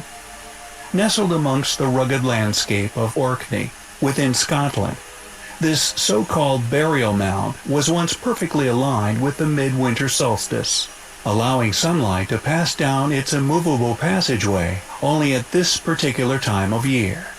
And this impressive passageway is the focus of our video. As with the many other unimaginable, unexplainable ancient sites that can be found all over Earth, the many hundreds of people who frequent them merely overlook that which has been hidden in plain sight, in favor of academic notions pertaining to the origins of such sites. These enormous, immovable megalithic blocks that were used to form the walls, floor, and indeed ceiling of the entrance to Maze Howe were clearly created with the intention of remaining in situ for untold millennia. Built with blocks as yet unexplored, and as such, of an as yet unknown weight. Yet the photographic imagery already taken clearly indicates that these megalithic blocks run into the hundreds of tons, far too huge for any of our Neolithic ancestors to have once moved or indeed built with. So, a question arises. Who could have built Maze Howe? Why did they build it? And perhaps, most importantly, when was it built? Undoubtedly containing megalithic blocks far in excess of any within Stonehenge, and possibly the biggest yet discovered upon the British Isles. Many of these claimed megalithic sites desperately need new eyes to investigate them. Yet, regardless of what academia would like you to believe, there are many intriguing ancient ruins still to be explored, still in existence dotting our planet, many of which are yet to be fully explained. Enigmatic stone carvings, and often tool marks left upon quarried or cracked or broken stones, each indicative of lost technology and thus a lost civilization. We have in the past covered a number of these ancient anomalies, the Plain of Jars located in Laos being but one of these extraordinary sites. Enormous stone jars that would simply be illogical to create in the modern era, yet would have been even more illogical for our well-studied yet far less capable ancient ancestors to have created them. Why these mysterious sculptures were created, and possibly most important of all, when they were made, is an enigma still left within our past. And the Kachari ruins are of no exception, a set of stone ruins located in Dimapur, Nagaland, northeast India. According to academia, their history dates back to the 10th century, when they apparently appeared during what is now known as the Kachari civilization. According to this hypothesis, they were created by the Kachari kingdom, which ruled the area before the Annam invasion during the 13th century AD. They are a series of mushroom dome pillars, which, just like that of the ancient jars of Laos, their original purpose remains a complete mystery, and although of considerable size and weight, are still considered to have once been a part of a game similar to that of chess, yet any explanation of how these enormous statues were moved remains conveniently unexplained. As expected, due to their inexplicable nature, the site has been largely overlooked by funded academia. It seems that the fact that these remnants are clearly indicative of a civilization of tremendous capabilities, including the refined finish of the sculptures, has meant that academics simply avoid discussing or exploring the site in its entirety. Not only is the site neglected by academic study, but the vast majority of these ancient artifacts have unfortunately crumbled during their long life, which has led many alternative researchers to volley against the Indian government, demanding that more be done to protect the site and to subsequently avoid the ancient site from suffering even more erosion or of unfortunate vandalism. Who created the Kachari ruins? When were they created? What was its original purpose? It seems, regardless of these questions being of great historical importance, what is apparently more precious to funded individuals and the institutions in which their conformity to existing, yet highly disputed chronologies of man subsequently prop up their selected fields of apparent study, and are more than willing to aid in the continuation of fallacies, if that means the continued survival of their field of choice. It would appear that these ancient stoneworks, each of an enormous size, are all ancient uparts, whose sheer existence is enough of a deterrent for academia to even mention the existence of, let alone publish any explanatory studies of the ruins, absent any published journals. Away from academic ignorance, however, the local population inevitably has their own supposed surviving story regarding the creation and origins of the stones, which now forms a nice amalgam of Indian mythology. As per this mythology, Bahim and Hidimba got married at the site in antiquity, later giving birth to Gadokan at the site. And according to this local folklore, it's said that Bahim and his child used to play chess here with these pieces, and although clearly of mythology, it is better to attribute the ruins and to attempt an explanation in regards to a creator of tremendous capabilities, we feel. Better this than what we currently experience. Complete ignorance of this precious yet highly delicate, still surviving ancient ruins. It is a place which we find highly compelling. The megalithic site of Gornaya Shoria is undoubtedly one of, if not the most incredible ancient site on Earth. Found upon the Shoria Mountains in southern Siberia, it is a place that has long been argued by influential academics and funded geologists as merely being a natural formation, which, simply by chance, appears to have once been an artificially constructed site. The reason for this denial of any artificial origins is unquestionably due to the size of some of the stones which make up the site, with the heaviest that academics have noted reaching far into several thousand tons in weight. This would make it the largest megalithic site discovered in the world, if one could find any compelling evidence of the site once having an artificially constructed origin. Additionally, if proved to have an artificial origin, the erosion present on such enormous blocks would be indicative of a civilization which existed many, many millennia ago. Russian media, along with many other funded outlets and institutions, by default, have to deny that these stones could ever have been created via artificial means. This is due to the long attested timeline for man and the subsequent protection of the true past of our species, a timeline which spans much further into the past than currently claimed, one which I am systematically uncovering upon my channel. Popular news outlets have regularly presented articles written by Russian scientists who, predictably, concluded that this rock formation be the result of geological processes associated with the intense weathering of the rock comprising Mount Shoria. Both tectonic forces acting on deeply buried bedrock and pressure release that occurs within near-surface bedrock uplifted the eroded stones, which they claim that this supposedly commonly forms rectangular block-like rock formations that consist of jointed rocks. However, as the site has become more and more well known, within circles not bound by the chains of mainstream academic funding, and thus free to investigate the idea of the area indeed once having been artificially created, evidence of this incredible reality. Compelling characteristics of this ancient site has recently been discovered, which I feel is overwhelming evidence of the site indeed once having been an ancient settlement. This reality, although simply impossible for any loyal academic to admit to, is one that these recently discovered stones proves beyond doubt. Not only were these stones clearly cut using lost ancient stone cutting technology, but has left a signature mark upon the stone, uncannily similar to that in which I have named the Cyclopean civilization. These same signature tool marks can be found upon the unfinished obelisk of Aswan, Egypt, and also the most important link I feel I have ever researched, Bazda Caves, which has not only been academically admitted as the ancient quarry for the stones of Haran, but due to the most peculiar design of these blocks, has enabled me to link the site to not only Gornaya Shoria, but countless other seemingly impossible, as yet unexplained ancient ruins all over the globe. These blocks found at the site are not only of an enormous scale, but are undoubtedly artificially cut using some form of stone cutting technology created by a lost civilization.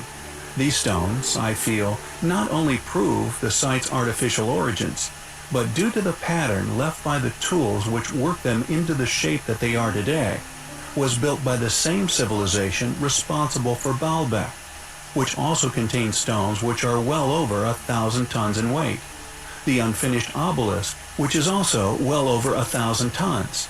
Yet this site is unquestionably now the largest currently recognized to still be in existence here upon our planet, with only the megaliths of Yangshan Quarry that unfortunately were left unliberated topping them in weight, with the largest at the quarry reaching far over the 16,000 tons mark. Yet the site has still not been fully explored, so there is a high chance that some of the stone in Gornaya Shoria may even top that of the blocks of Yangshan Quarry. These stones are unquestionably an incredible valuable find, and regardless of academia's deliberate ignorance in regards to such discoveries, has finally vindicated all those claimed as fringe researchers as having been right on the money with their astonishing claims of it once having been man-made, a claim now proven to be a reality. Not only is Gornaya Shoria one of the most incredible sights on Earth, but it is unquestionably highly compelling.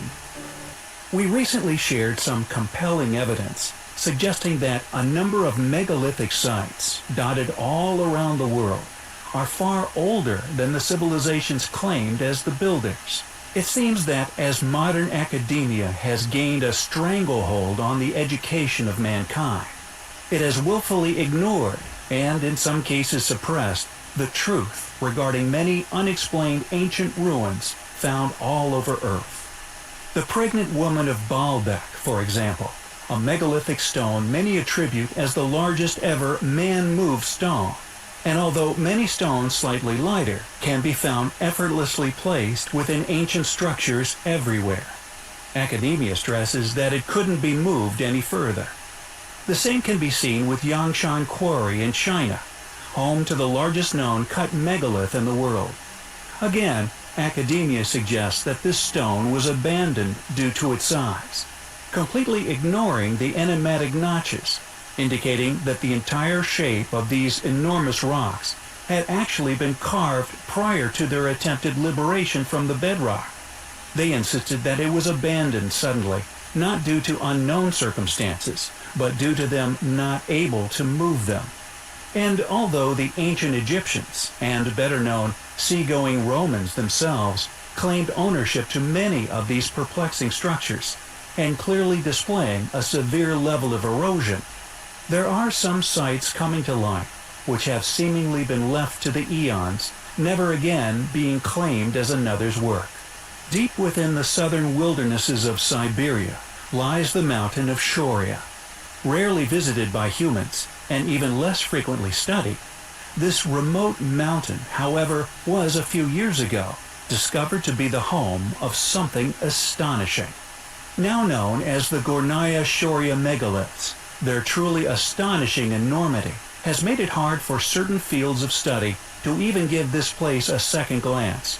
And although some of the structure now revealed to the world through photographs clearly shows that these remarkable stone walls have indeed an artificial origin, the few funded individuals who have looked at the site have still somehow had the audacity to claim that it is nothing more than a geological formation.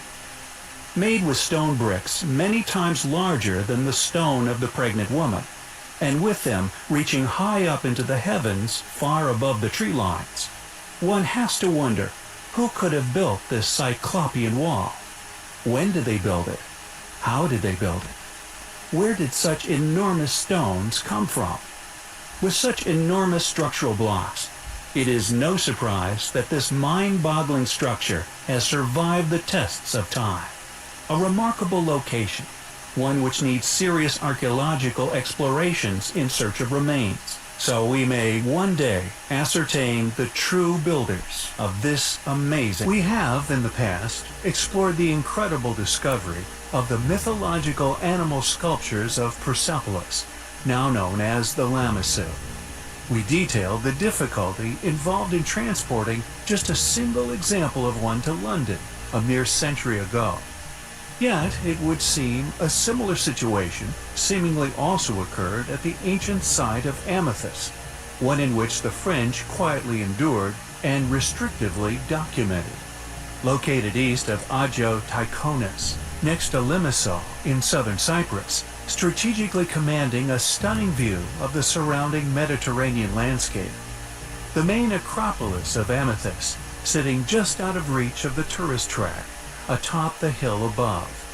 This location served also as an additional natural fortification for the site and its ancient observatory. Impressive discoveries have been made at the ruin, including ancient basins, vases, and various other utensils used by past inhabitants of varying eras. Atop the hill were two giant vases decorating the entrance to the main temple, one once dedicated to the god of love Aphrodite, each of which being 1.85 meters tall and weighing an immense 14 tons each. One of which being stolen by the French, specifically architect Edmond de Thoit, during the Ottoman occupation of Cyprus, supposedly given permission to take it away to his country. It now rests in the Louvre Museum in Paris. His documentation of this ordeal, we feel, is a revealing insight into the clear prohibition from exposing the astonishing capabilities of ancient civilizational capability. He reservedly wrote of the ordeal of getting it back to Paris in his diary. Quote, "Our last day was dedicated to Amethyst, the only sanctuary of Aphrodite that we visited. There we found two huge stone vases 3.4 meters in diameter, I could not figure out the amount that was buried in the ground, and only a measure of the artifact which was sticking out. I thought if I managed to get it out of there and to convey it into the sea, it will be my biggest achievement. I will begin to study the ways and mechanisms needed to achieve this and to have it transferred. This will create a big impression in the Louvre." End quote. Who made these vases, or indeed the Acropolis itself? They were clearly astonishing vases, having existed to this day and beyond, and along with their sheer weight, we undoubtedly find them highly compelling.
Something which cannot be disproven can be classified as a perfect mystery, and one such mystery is that of the Sasquatch. Although many skeptics put forward sturdy arguments related to population growth anomalies and the fact that no concrete remains have yet to publicly surface, it is an enigma which many claim to have seen and experienced, yet many more seemingly dismiss offhand without ever really exploring the subject in depth. For if one did, they would find countless individuals with nothing to gain from claiming such encounters, or that of legitimate scientific researchers who are after nothing but the truth. A new study of DNA evidence for Bigfoot has been published in the De Novo Scientific Journal. While many believed it to be an unidentified ape species, the new study says their genetic evidence shows the Sasquatch is in fact a hybrid of modern human females who mating with an unidentified primate species some 13,000 years ago. According to the paper, a team of forensic scientists looked at 111 specimens of hair, blood, skin, and other tissues that were said to come from Bigfoot. The samples were gathered from 14 U.S. states and 2 provinces in Canada. Quote, "We soon discovered that certain hair samples, which we would later identify as purported Sasquatch sample, had unique morphology, distinguishing them from typical human and animal samples. These hair samples could not be identified as known animal or human, and so they were subsequently screened using DNA testing, beginning with sequencing of mitochondrial DNA, followed by sequencing nuclear DNA to determine where these individuals fit into the tree of life," end quote, said lead author Melba Ketchum from DNA Diagnostics. There are indeed motivations which have yet to be argued as the reason why, if such a species existed, it has been actively covered up, that being its homeland prime logging territory, an industry with considerable clout, and one that would undoubtedly be catastrophically affected by the exposure of such a rare animal in such locations, many of which being prime logging lands. Deforestation being an issue which all should now be aware as an often careless activity when it comes to endangering animal populations, no matter how rare. Does Sasquatch really exist? We find such possibilities highly compelling. There are many enigmatic giant ruins that can be found within Japan. Super megaliths, so old, a number of the largest have eroded away to a state of unrecognition. An archaeological site which at the time of its life would have undoubtedly dwarfed nearly all other civilizations upon Earth. A civilization which far outstretches the modern urban sprawl of the Japanese coastlines. A lost super civilization responsible for the construction of numerous pyramids found throughout the landscape, some of which are said to lay beneath several meters of earth, which has slowly consumed them over the millennia. Amongst these curious ruins are extremely perplexing, apparently sliced megalithic stones, pyramidal capstones, and also, like many places dotted around the world, legends of giants. One of the many things Japanese culture has become renowned for over the centuries is their ability to create swords, steel weapons of a far superior quality than their rivals, giving them an edge over their foes for many centuries. One must wonder, where did this advanced knowledge of sword making come from? Was it mere ingenuity, or descended knowledge left by a far more superior, entirely different, and far larger race of people? Many sword-making technologies, which even to this day impress and perplex the many specialists who delve into the nature of this advanced metallurgy. Amongst these enigmatic and amazing swords is one in particular, one that for obvious reasons stands out from the rest. Known as the Norimitsu Odachi, at over 12 feet in length and weighing nearly 15 kilograms in weight, this sword was masterfully created over 2,000 years ago, with no other intention than to be used by a warrior of gigantic proportions. The Nodachi type of sword was one of the weapons of choice on the field of battle during the Namboku-cho period. During this era, and far before, These swords were rarely created for decoration purposes.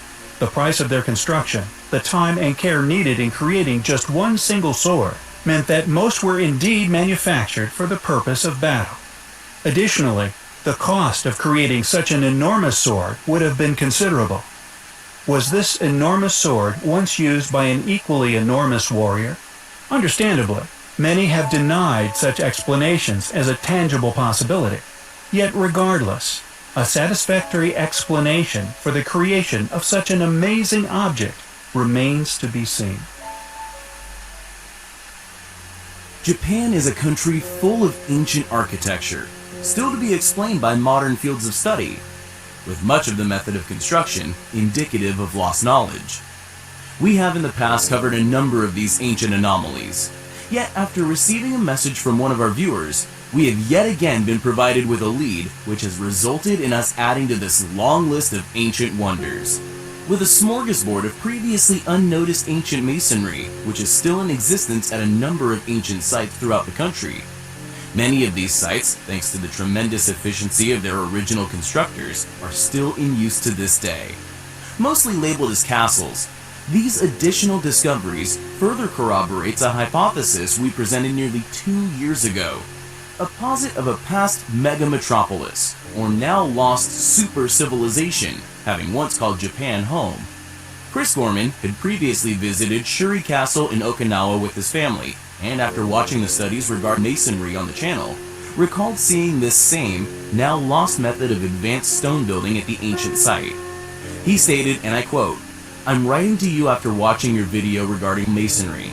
I recognize that this same masonry was present at Shuri Castle in Okinawa, Japan, which was once made from volcanic rock. Here are some pictures that I took of the castle. Some areas were completely destroyed in the Okinawa assault of World War II, but there are also areas which survived the barrage. I witnessed rock walls and pathways that had mossy lichens, some of which taking upwards of thousands of years to form. Heavy pitting was also present upon the rocks, demonstrating significant erosion I didn't notice until recently." End quote. Thanks to Chris's message, I investigated the site along with a number of surrounding sites, and found that not only is Shuri Castle littered with this amazing lost technique of stone building, countless other ancient castles and forts across the country also share these same characteristics. With the same synonymous incline found at Sacsayhuaman, which has shown the walls to have not only been a formidable barrier for invaders, but allow them to also survive natural disasters, such as large earthquakes. The castle of Nakagusuku in the villages of Nakagusuku and Kitanakugutsu, also found upon the island of Okinawa in Japan, is only second in size to Shuri, and predictably is academically claimed as the work of distant ancestors, falling within currently permitted history. Known as the Gusuku, this title, however, is similar to that of Pre-Incan. It is a name given to an unknown group, which is clearly a lost civilization. Yet, due to the forbidden nature of such investigative endeavors within academic fields, is simply a name which allows academia to dodge any explanation for their origins.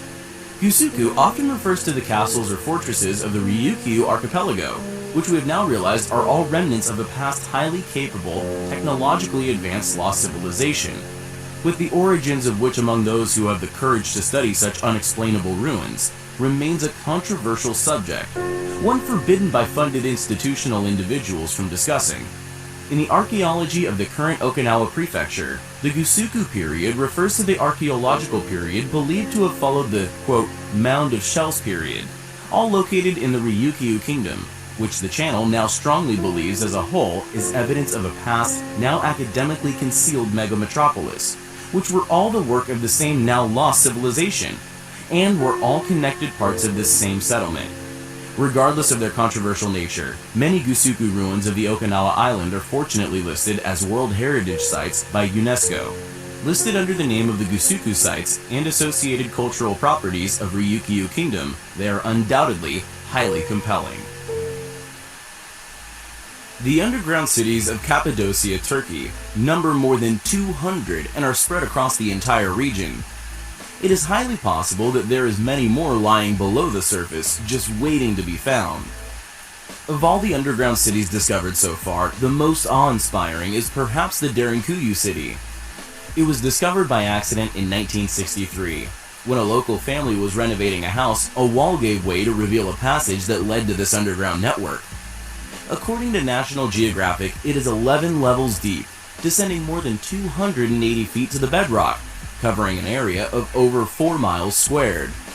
It includes temples, tombs, shops, living quarters, and even livestock pens. Over 15,000 air shafts were built into its design and would have been enough room to comfortably house approximately 20,000 people. The underground city has extending passages that connected to other neighboring and underground water well systems, providing fresh water. What is especially interesting regarding this underground world is the evidence to suggest that they were hiding from something terrifying.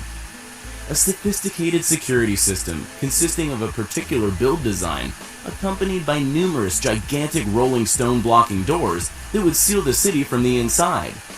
Moreover, its multi-layered design meant that each level could be sealed off from the next level using this same system. Just what were these people hiding from? Whatever it was, they obviously preferred to run rather than confront it. The structure was excruciatingly carved into the underground rock and is as strong today as the day it was built, safely accommodating guests such as archaeologists and tourists. Whoever built the network obviously had an advanced knowledge of stoneworking, architecture, engineering, and the local geography. Aging the structure has proven very difficult. There are no existing quarries, waste piles, or tools to examine. Furthermore, there are no records documenting its construction, or people who may have lived there. Also, unfortunately, many cultures have used the underground towns over the centuries. According to UNESCO, it is believed that the first signs of monastic activity in Cappadocia date back to the 4th century, at which time, acting on the instructions of Basil the Great, in order to resist attacks from the Arabs, the people should band together into small, local communities and begin inhabiting cells dug into the rock. Therefore, modern academia tends to conclude that they were likely built by the Phrygian people around 800 BC. Yet it is also a strong possibility that they are far older than this. By the bishop's instruction, they are to inhabit, not build.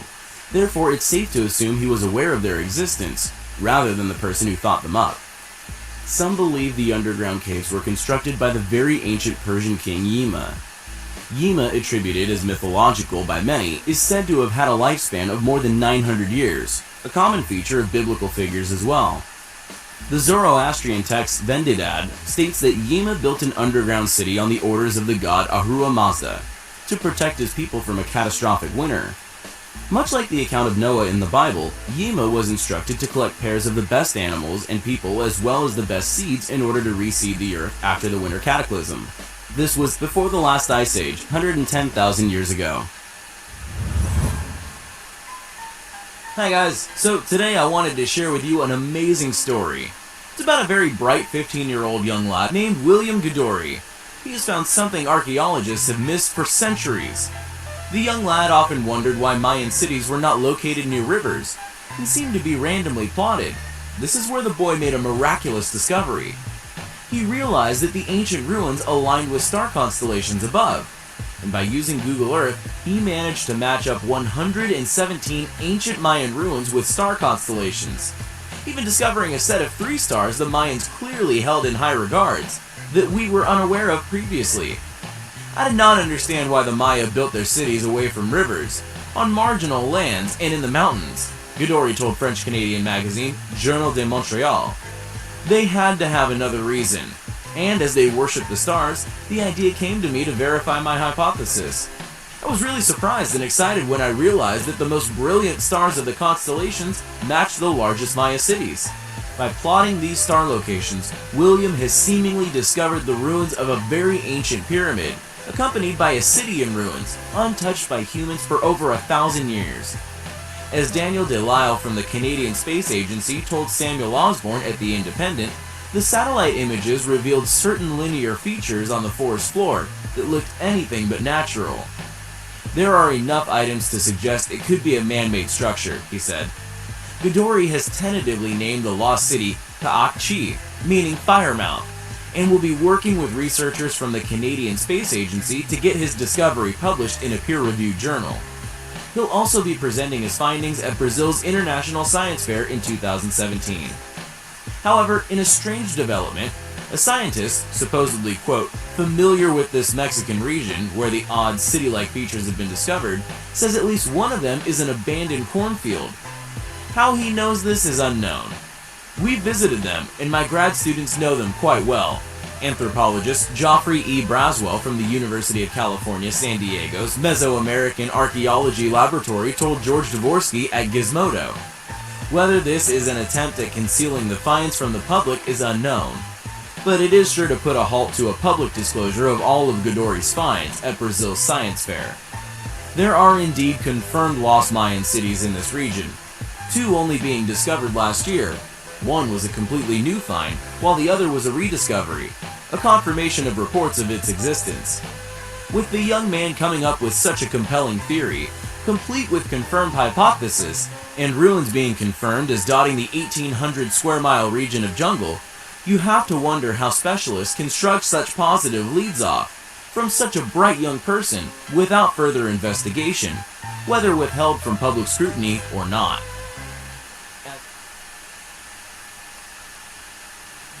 Within a place called Laos, a landlocked country in the heart of the Indo-Chinese peninsula, is probably one of the most confusing archaeological sites on Earth.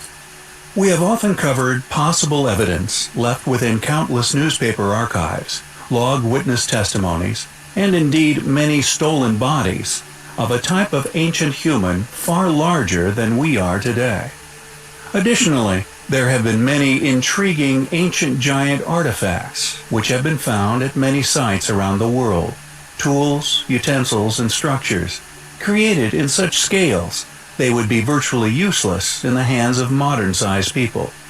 And our archaeological site within Laos could perhaps be seen as one of the more compelling remnants, possibly left by this gigantic race of humans.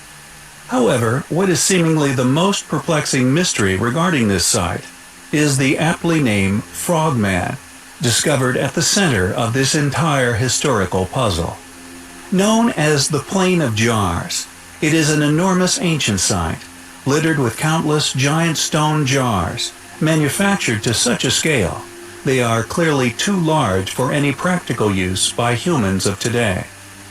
Numbering over 400 at just one site, the original purpose for these stone jars high up in these locations, if indeed they were manufactured by our ancient ancestors, is a question which has evaded modern explanation and may remain impossible to answer. Out of the many hundreds of jars, it would seem none were ever decorated. All remained completely blank, except one single jar. A single giant jar adorned with the image of a frogman. According to academia, the jars date from the Iron Age, around 500 BC, although any compelling reasoning for this remains elusive. It is undoubtedly one of the most important prehistoric sites in Southeast Asia, and it undoubtedly deserves more attention. Who carved these enormous jars? Why make them to such enormous and thus impractical sizes? Where did the stone come from? Or indeed, how were they carried to their final resting places high up on these plateaus? Were they possibly made by a race of giants? Who is our frogman character? Was this single image a signature left by the original makers of these giant jars? Unfortunately, we may never know. Sardinia is undoubtedly one of the most overlooked areas of ancient interest to be found anywhere in the world. Located within the Mediterranean, it's a large Italian island with 2,000 kilometers of coastline, dotted with sandy beaches. The interior, however, contains some of the most heavily concentrated ancient ruins to be found anywhere. Thousands of structures, known as nuraghes, litter the island. Stone structures masterfully shaped like beehives, often with domed roofs, that from inside reveal the mastery of the original constructors, with the largest and oldest of which, known as Sunuragi in Barumini. The nuraghe is a unique feature of the island of Sardinia that, according to mainstream academia, were constructed during the Nuragic Age, between 1900 and 730 BC. However, the Nuraji is not the only compelling ancient ruin to be found upon the island, that regardless of the mundane academic explanation for their origins, are indicative of an enigmatic, highly capable, lost group of ancient beings, locally said to have been of tremendous size. Known as the Giants' Graves, or Tumba de Gigantes locally, the legends that can be found still circulating within the local population tell of giants having once been responsible for these structures, with the graves supporting such claims due to their enormous scale. However, predictably, academics argue that the size of these tombs were merely due to them being mass graves, although any remains from these supposed Nuragic inhabitants, dated to the Bronze Age, remain elusive. Additionally, many of these giant graves, which number around 800, are constructed using enormous megalithic stones many tons in weight. This use of enormous stones is strangely absent from the 2,000 or so Nuraji that are instead constructed from more manageably sized stones. However, interestingly, legends in other areas of the Med, such as the Navita Destodomes found in Minorca, also built with manageable stones, shares these legends of giants having once been responsible. A structure built for human habitation by supposed giants using similarly sized stones as the Nuraja. Gantia, found on yet another Mediterranean island called Gozo, shares these same local legends of giant builders. Is it mere coincidence that all of these ancient ruins are found within the same global vicinity as each other?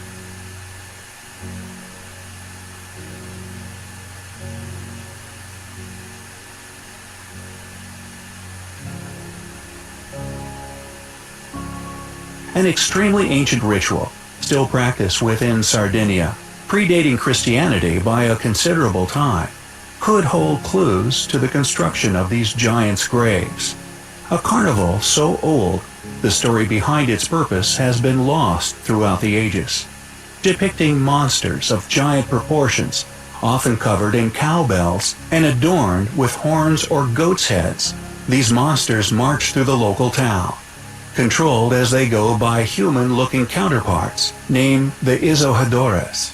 Known as the Carnival of the Mamuthones, what exactly the Mamuthones are, or indeed possibly were, is also lost to history. Although these beasts, who grunt and stomp through the town center, are tethered and controlled by the Izohadores as they go. Were these mysterious beasts once a real creature? Were they utilized for their strength and size by these Izohadores to build the inexplicable structures still found within Sardinia? Are these widespread yet openly shared local legends passed down from generation to generation pertaining to giants having once been responsible for Sardinia's intriguing ruins a true story? With the visually stunning ancient ritual still preserved by the Sardinians, clues to the origins of the giants' graves, and indeed the Nurajis? We find the spectacle practiced by the Sardinians, along with their local legends surrounding the giants' graves, highly compelling. We recently covered the astonishing archaeological discoveries located within the modern-day Turkey. We discussed the unexplained ancient ruins of Göbekli Tepe, clearly a remnant of a far more ancient, far more advanced civilization than academia would ever allow contemplation of. Additionally, and the focus of the last video, the other ancient gem known as Norsen Tepe, a highly complex, thus highly advanced ancient temple, whose contents indicated no less than 40 additional re-inhabitations of the structure after the original construction, now conveniently hidden under several meters of water, submerged during a dam building operation. Why this operation was undertaken, or indeed why this site in particular was chosen for flooding, may become apparent with our next place of interest. It seems that some of the sites within Turkey have revealed some extremely well-preserved, extremely ancient artifacts, left by numerous as yet unknown civilizations. And although these finds have seemingly been concealed from mankind, fate is seemingly on our side. Ironically, a site of complete opposite characteristics, having not been touched or re-inhabited for untold millennia, has also been unearthed within Turkey. Alachahoya, a site on the surface perceived to have been a primitive archaeological ruin dating back to 2350 to 2150 BC, over 4,000 years ago. And yet, upon deeper exploration, an analysis seemingly undertaken too late for academia's dating has shown that the site possesses evidence of the same lost technology, or more specifically, advanced knowledge of stone construction found at many other ancient, unexplained sites around the Earth, like Sacsayhuama, a site we also covered previously. It must be clear to everyone that academia's dating of these sites is not accidental. Was the dating too hastily concluded? We would assume that a dating of over 4,000 years is now difficult to accompany with such advanced knowledge of stone carving and construction. Just how old is Alachahoya? And the same question as always, based on the unexplainable knowledge involved in its creation, who could have built it? We have, in the past, explored some truly remarkable ancient ruins that can be found within Russia. Some of the largest blocks to be found anywhere on Earth can be found within this enormous country, along with many other intriguing and spectacular finds still left to be publicly documented, most notably within the notoriously hostile and extremely eerie Ural mountain range, a place long rumored to be the home of the elusive snow Yeti. Left abandoned for untold millennia, laying within a Siberian lake, far from modern civilization, rests one of the most scientifically baffling sights to be found anywhere on planet Earth. Claimed to be only a mere 1,300 years old, yet any compelling evidence to back up such predictable claims by certain bodies within historical academia are not forthcoming. Additionally, they harvest no real logical explanation for the site's clear antiquity, reason for abandonment, or indeed construction. It seems with very little to go on, certain groups within constrictive learning practices would like the world to believe that this perplexing site was built a mere 1,000 or so years ago. Known as Porobajin, it is a 3.5-hectare artificial man-made island located in a remote, unnamed Siberian lake between the Sayan and Altai ranges, about 3,800 kilometers from Moscow near the Mongolian border. The site was first discovered in 1891, and the purpose of the island has still not been explained over a century later. It is still a mystery for, quote, experts to explain, although they still strongly insist it was constructed no more than 1,400 years ago. An in-depth archaeological exploration took place in 2007, with archaeologists discovering clay tablets of human feet and faded colored drawings on the plaster. These were subsequently used to date the site to quite recently within antiquity, allowing experts to say that the island was built during the period of the Uyghur Khaganate between 744 and 840 AD. However, they severely lack any clear explanation as to what their motives would have been for constructing such a fortress in such a solitary place so far from trading routes, their own civilization, or indeed anything else of interest. As with many other confusing and as yet unexplained ruins around the world, the archaeological strata most preferred to academia's currently upheld story in regard to chronological events will always be preferred, and the controversial and often strong evidential datings are ignored or destroyed. Is Porobajin a far older and once far more advanced site than we are led to believe? Most people have never heard of Pareidolia, but nearly everyone has experienced it. Anyone who has looked at the moon and spotted two eyes, a nose, and a mouth has felt the pull of Pareidolia. It's the imagined perception of a pattern or meaning where it does not actually exist, according to the World English Dictionary. It's picking a face out of a knotted tree trunk or finding zoo animals in the clouds. German design studio Onformative is undertaking perhaps the world's largest and most systematic search for Pareidolia. Their Google Faces program will spend the next few months sniffing out face-like shapes in Google Maps. This phenomena of seeing faces was also attributed to the very famous face of Cydonia that was found on Mars. The face was first imaged in detail by the Viking 1 and Viking 2 orbiters. 18 images were taken by the orbiters. Viking 1 launched on July 20th, 1976, and Viking 2 orbited Mars on July 25th, 1978. The striking likeness the apparent natural formation had to a face allowed the image to quickly gain notoriety around the world. The possibility of ancient ruins being on Mars is not a hypothesis held by modern science, and it is certainly not a scenario that NASA endorses. Neither does any other space-going nation appear to have any interest in investigating the possibility. Many conspiracies have surfaced over the years regarding covert operations, in search of exactly such ruins on our neighboring planets. Many claiming black operations have occurred, such as an Apollo 20 program, with some rather convincing CGI hoaxes subsequently being created. Regardless, what a number of authentic researchers have managed to accomplish by just studying imagery of Mars and also of historical knowledge of the region held here on Earth is quite remarkable. Subsequent orbital imagery of the Cydonia region of Mars have attempted to debunk the face as just being a product of light angle. However, thankfully, people did not let these debunking efforts dissuade them from further investigations of the area. Some researchers who were versed in the works of Zecharia Sitchin connected the location to the possible burial site of King. Recorded within the 10th Sumerian tablet, Sitchin had apparently translated a passage regarding a god known as Alalu, who requested upon death to be buried where he would be able to peer into space gazing upon Earth forever. Although many claim Sitchin's vague understanding of the writings may have led to mistranslations, Sitchin became convinced that this 10th tablet also laid claim to King being the constructor of the pyramids. People who knew these fragments of information actually connected a network of apparent extremely ancient pyramidal ruins resting very near to the face.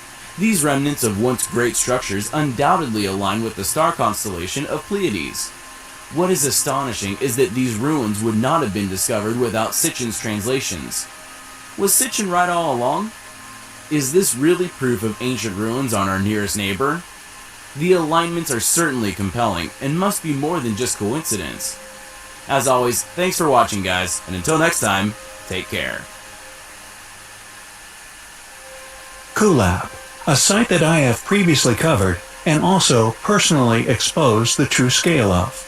Seemingly, or more than likely deliberately overlooked by academia, Kulab not only possesses an enormous ancient wall which surrounds the entrance to the site, which according to academia was seemingly placed upon the plateau of a naturally formed hill. I found that not only had the wall constructed took unimaginable effort to build, but that the site beyond this impenetrable fortress had in fact been backfilled with earth, artificially creating the plateau that geologists, academics, and archaeologists alike long ignored and merely assumed was selected due to natural features, were in fact artificially created. However, it is clear for all to see that not only was the plateau painstakingly created to backfill to this fortress's wall, but the ingenious entrances were also the work of a people of tremendous intellect. Many of the passageways into the site allow many to enter the passages. However, as the invaders made their way along these elevations to penetrate the fortress itself, not only were they wide open to arrow fire from above from both sides, but also by design, the passageways slowly narrowed to a point where only one person at a time could actually enter the site. However, the purpose of this video is not the astonishing architectural features of the site itself, but possibly an exposure of the true creators of the site, a group of people with characteristics which may come as a shock to some and been long predicted by others. Found deep within a cave system within the site, a burial chamber at the depth of 800 meters, a burial chamber created at this location for the sole purpose of preserving these individuals' remains for as long as possible, and also to avoid the ravages tomb raiders that have been experienced over the eons by many of the other burial sites by many different cultures. There are many wooden idols that have seemingly been treated with lost technologies and have survived the climate astonishingly well. Yet, this set of mummies could expose once and for all who were responsible for this astonishing sight, and indeed its miraculous characteristics. Thankfully, although much of the ancient tombs had been ravaged by robbers over the years, this absence of mummies didn't deter archaeologist Warren Church, who's worked for 19 years to save lost Pachutos and learn its secrets, seemingly successfully unraveling its innermost protected secrets, and possibly coming face to face with its original builders. They were known as the Chachapoya, or the Cloud People by the Incas, who by this stage had re-inhabited the ancient pre-Incan ruins which dot Peru, and due to the ingenious nature of the fortress, the tremendous efforts that went into building it, and the seemingly impenetrable nature of its design, the Cloud People seemingly survived all the way up until the Spanish invasion, only succumbing to the introduction of smallpox, which the Spanish seemingly brought with them. An intriguing characteristic of these enigmatic people is the fact that they left no written language, yet adorned their site with countless stone carvings of orchids, butterflies, and jaguars. According to Warren Church, for more than 500 years, the Chachapoya cut farm terraces and villages into these steep slopes. This burial chamber, found deep within the site, shows that not only did they display great respect for their dead, but that they were of European origin, white-skinned and blonde-haired, with Church apparently stating that the mummies are of the most beautiful past people he has ever witnessed. Were these mummies the remains of the original builders of this astonishing site? Or were they like the Incas, merely re-inhabitations, although how they got there, to these Peruvian hills and controllers of Kulap itself, remains a mystery. Yet white mummies of a seemingly European ancestry have been found throughout the globe. Does this suggest that the ruling force we so often postulate once existed? That many known as the Atlanteans shared their knowledge across the globe before catastrophe?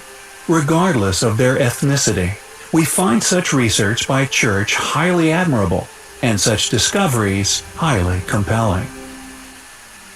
While perusing the many perplexing sites we are yet to cover on our channel, we stumbled across something which could quite possibly be a massive clue, evidence left as to the method of construction of many ancient sites found all over Earth. Our channel has, for a long time, put forward the hypothesis that a highly advanced worldwide civilization once flourished here on our planet.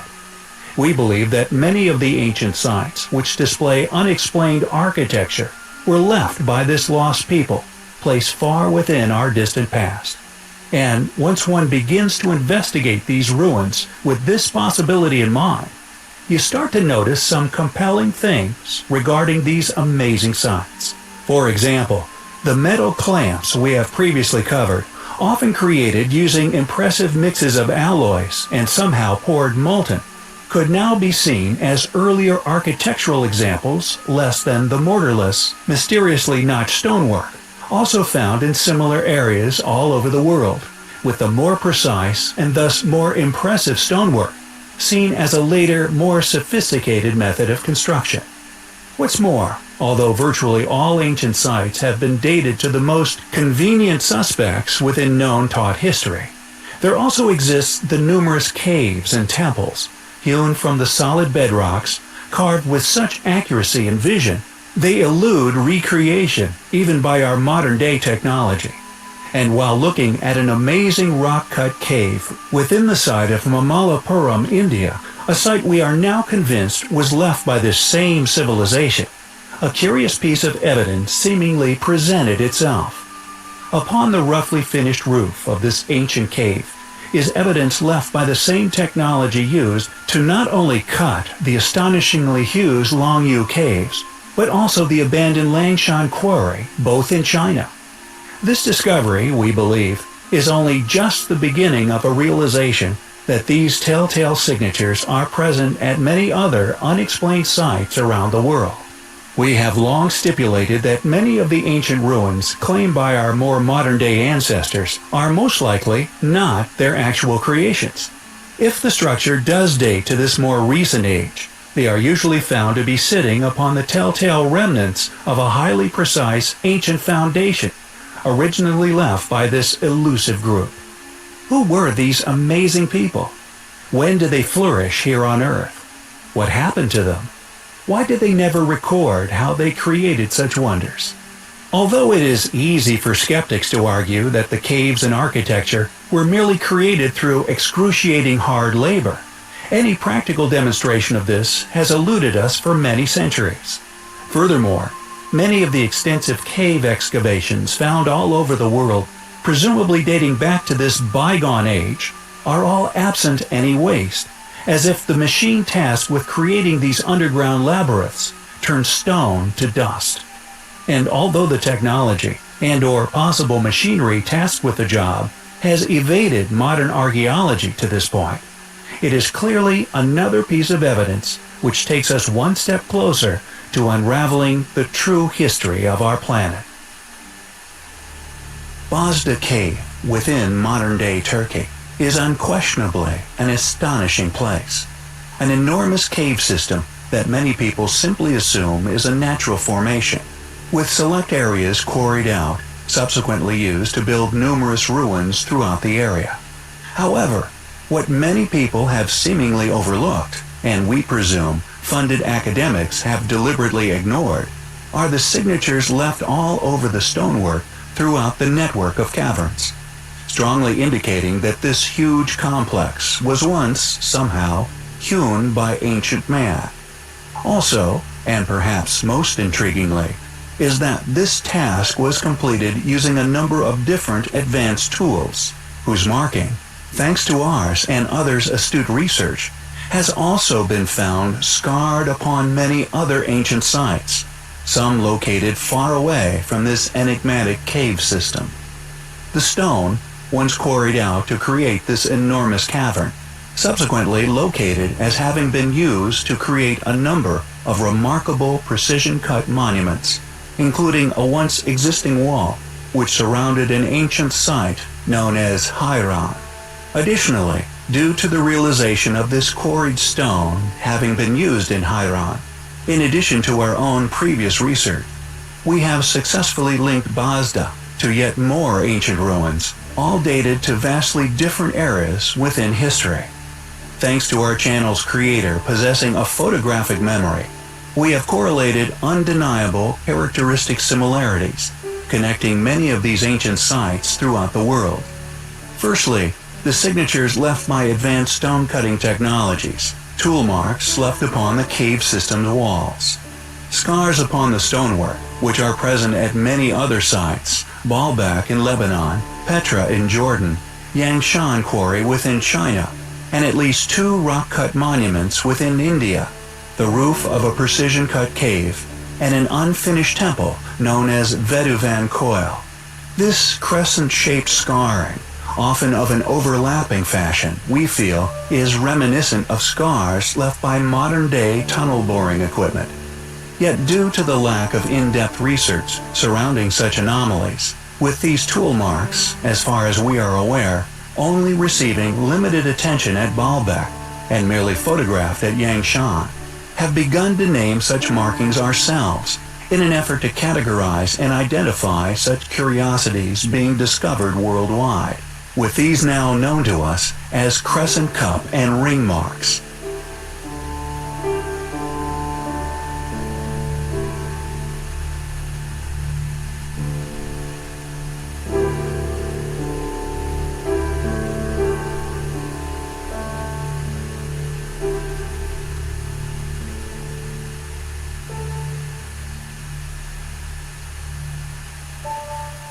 The second form of scarring, found upon much of the cave's roof, now known to us as groove and ridge markings, are distinctly different in form and appearance to the crescent cup and ring marks. These rows of grooved scars, however, are identical to those found in plain sight upon the unfinished obelisk located within Aswan Quarry, Egypt. A stone monument well over 1,000 tons in weight, which has long been academically argued as having been abandoned where it lay, due to a fault line discovered during the quarrying process. However, interestingly, others have presented strong evidence that this crack appeared later within history. A fellow alternative researcher, Chris Dunn, argues within his book, Advanced Technology in Ancient Egypt, that the crack happened later on in the obelisk's life, and that the monolith was abandoned before the fault appeared. Backing up his claim, he shows that details upon the monument were being engraved over the top of the location of the fault line, an undertaking that would have clearly been illogical. Although he does not put forward a postulation as to why this crack occurred, we believe it may have been due to a shift in the surrounding geography, more than likely a ground-shifting earthquake, not only cracking the obelisk, but possibly due to and accompanied by a cataclysmic event, which quite possibly caused the demise of the civilization, who were liberating the obelisk, thus leaving it unfinished. But I digress. Our focus is upon the scars left by enigmatic, clearly advanced stone-cutting tools, preserved with clarity upon the erosion-resistant granite of the obelisk. These exact markings also undeniably litter the ceiling of the Bosda cave. Additionally, these groove and ridge marks are also found upon the megalithic, often polygonal stonework within Peru, at Cusco, the fortress of Sacsayhuaman, and Machu Picchu, to name but a few. The third set of signature scarring upon the cave stone walls links Bosda Cave to another similarly gigantic artificially created cave system, known as Longyu Caves, located within China. Once an undoubtedly immense excavation, yet the quarried stone from this undertaking has never been located. Millions of tons of stone seemingly vanished from the face of the earth. However, thankfully, the quarried stone from the Bosda cave systems, as mentioned, was utilized and located. However, the civilization responsible for shaping these quarried stones at Haran were unquestionably responsible for several other sites found around the world. YouTube channel New Earth, first linking these curiously shaped stones to Nimrod's fortress on Mount Hermon with Jerash in Jordan, with us continuing this trail of connecting ancient dots, thankfully due to the uniqueness of stonework. Let's compare the Nimrod fortress with this historic city in Jordan, which according to mainstream sources was conquered by the Romans, and they built their typical Roman architecture consisting of columns and so on the top of the older ruins. So here they are assuring us that the Nimrod style large blocks are pre-Roman. Now those very same blocks, when they are in Baalbek, they are telling us it's Roman. In the Temple Mount, they are again assuring us that they are some 2000 years old. In Bosnia, they are telling us they are whatever, 3 or more thousand years old, and of course they are built by some obscure, unknown tribe, of which even the name they had to fabricate. Enabling us to link the Royal Kurgan in Crimea to New Earth's discoveries, and now to the ancient ruins of Haran in Turkey. Not only can we argue that this cave system was indeed man-made, but is the only site we know of that possesses such an array of these enigmatic stone-cutting technology scars, allowing us to successfully link it to at least 15 ancient sites around the world. The cave itself, Basran, Haran, Baalbek, Petra, Jerash, Yangshan, Longyu, Vetivankoil, Malmala Param, Cusco, Sacsayhuaman, and Machu Picchu, Nimrod's fortress, and the Royal Kurgan. Possibly many others we are yet to recognize. In conclusion, the vast array of different, as yet unidentified, advanced stone-cutting equipment scars present within the cave, each leaving its own unique signature upon the stone. The shaping of these stones, unique to an unknown civilization's signature handiwork, found worldwide, used within an array of as yet unexplained ruins, academically claim to be of vastly different ages and the work of vastly different cultures. We find it not only clear evidence of academic fallacy, but incredibly compelling.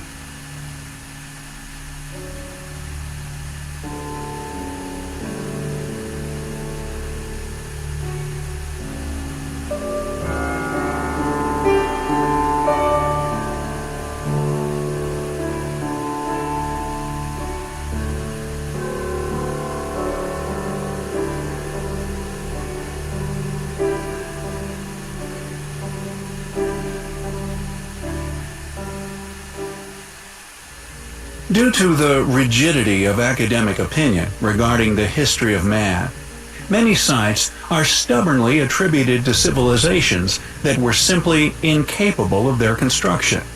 Mausoleums, temples, and other structures found all over the world, often carved straight out of the bedrock with such artistic vision and accuracy, they rival even the artistic masterpieces created during the Renaissance. Temples such as the Kailash, among many others found within India alone, that were somehow carved straight out of rock hillsides with stunning precision. Such astonishing feats of ancient stonework that to claim they were created by the currently academically attested cultures, we feel is absurd.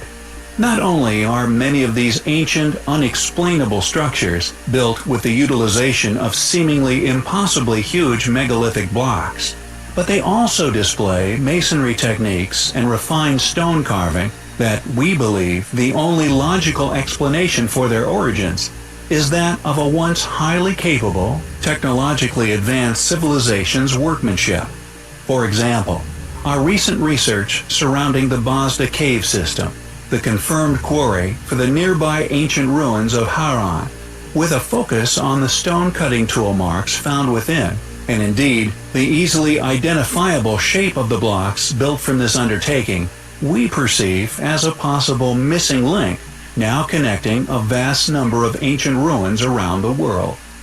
Due to it being confirmed as the quarry for Haran, and the unique shape of the stones used in the construction of the site, we have been able to link this signature style of block cutting to many other sites around the globe.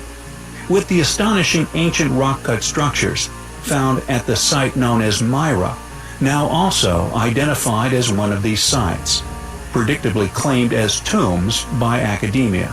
And although there is no substantiated written reference for Myra existing before it was listed as a member of the Lycian League in 168 BC, the stonework still existing at the site, thanks to ours and New Earth's efforts, could be seen as that of the same as many other ancient sites, also possessing these signature blocks found at Hassan, which we strongly feel, due to a large amount of evidence, as having a pre-Diluvian origin.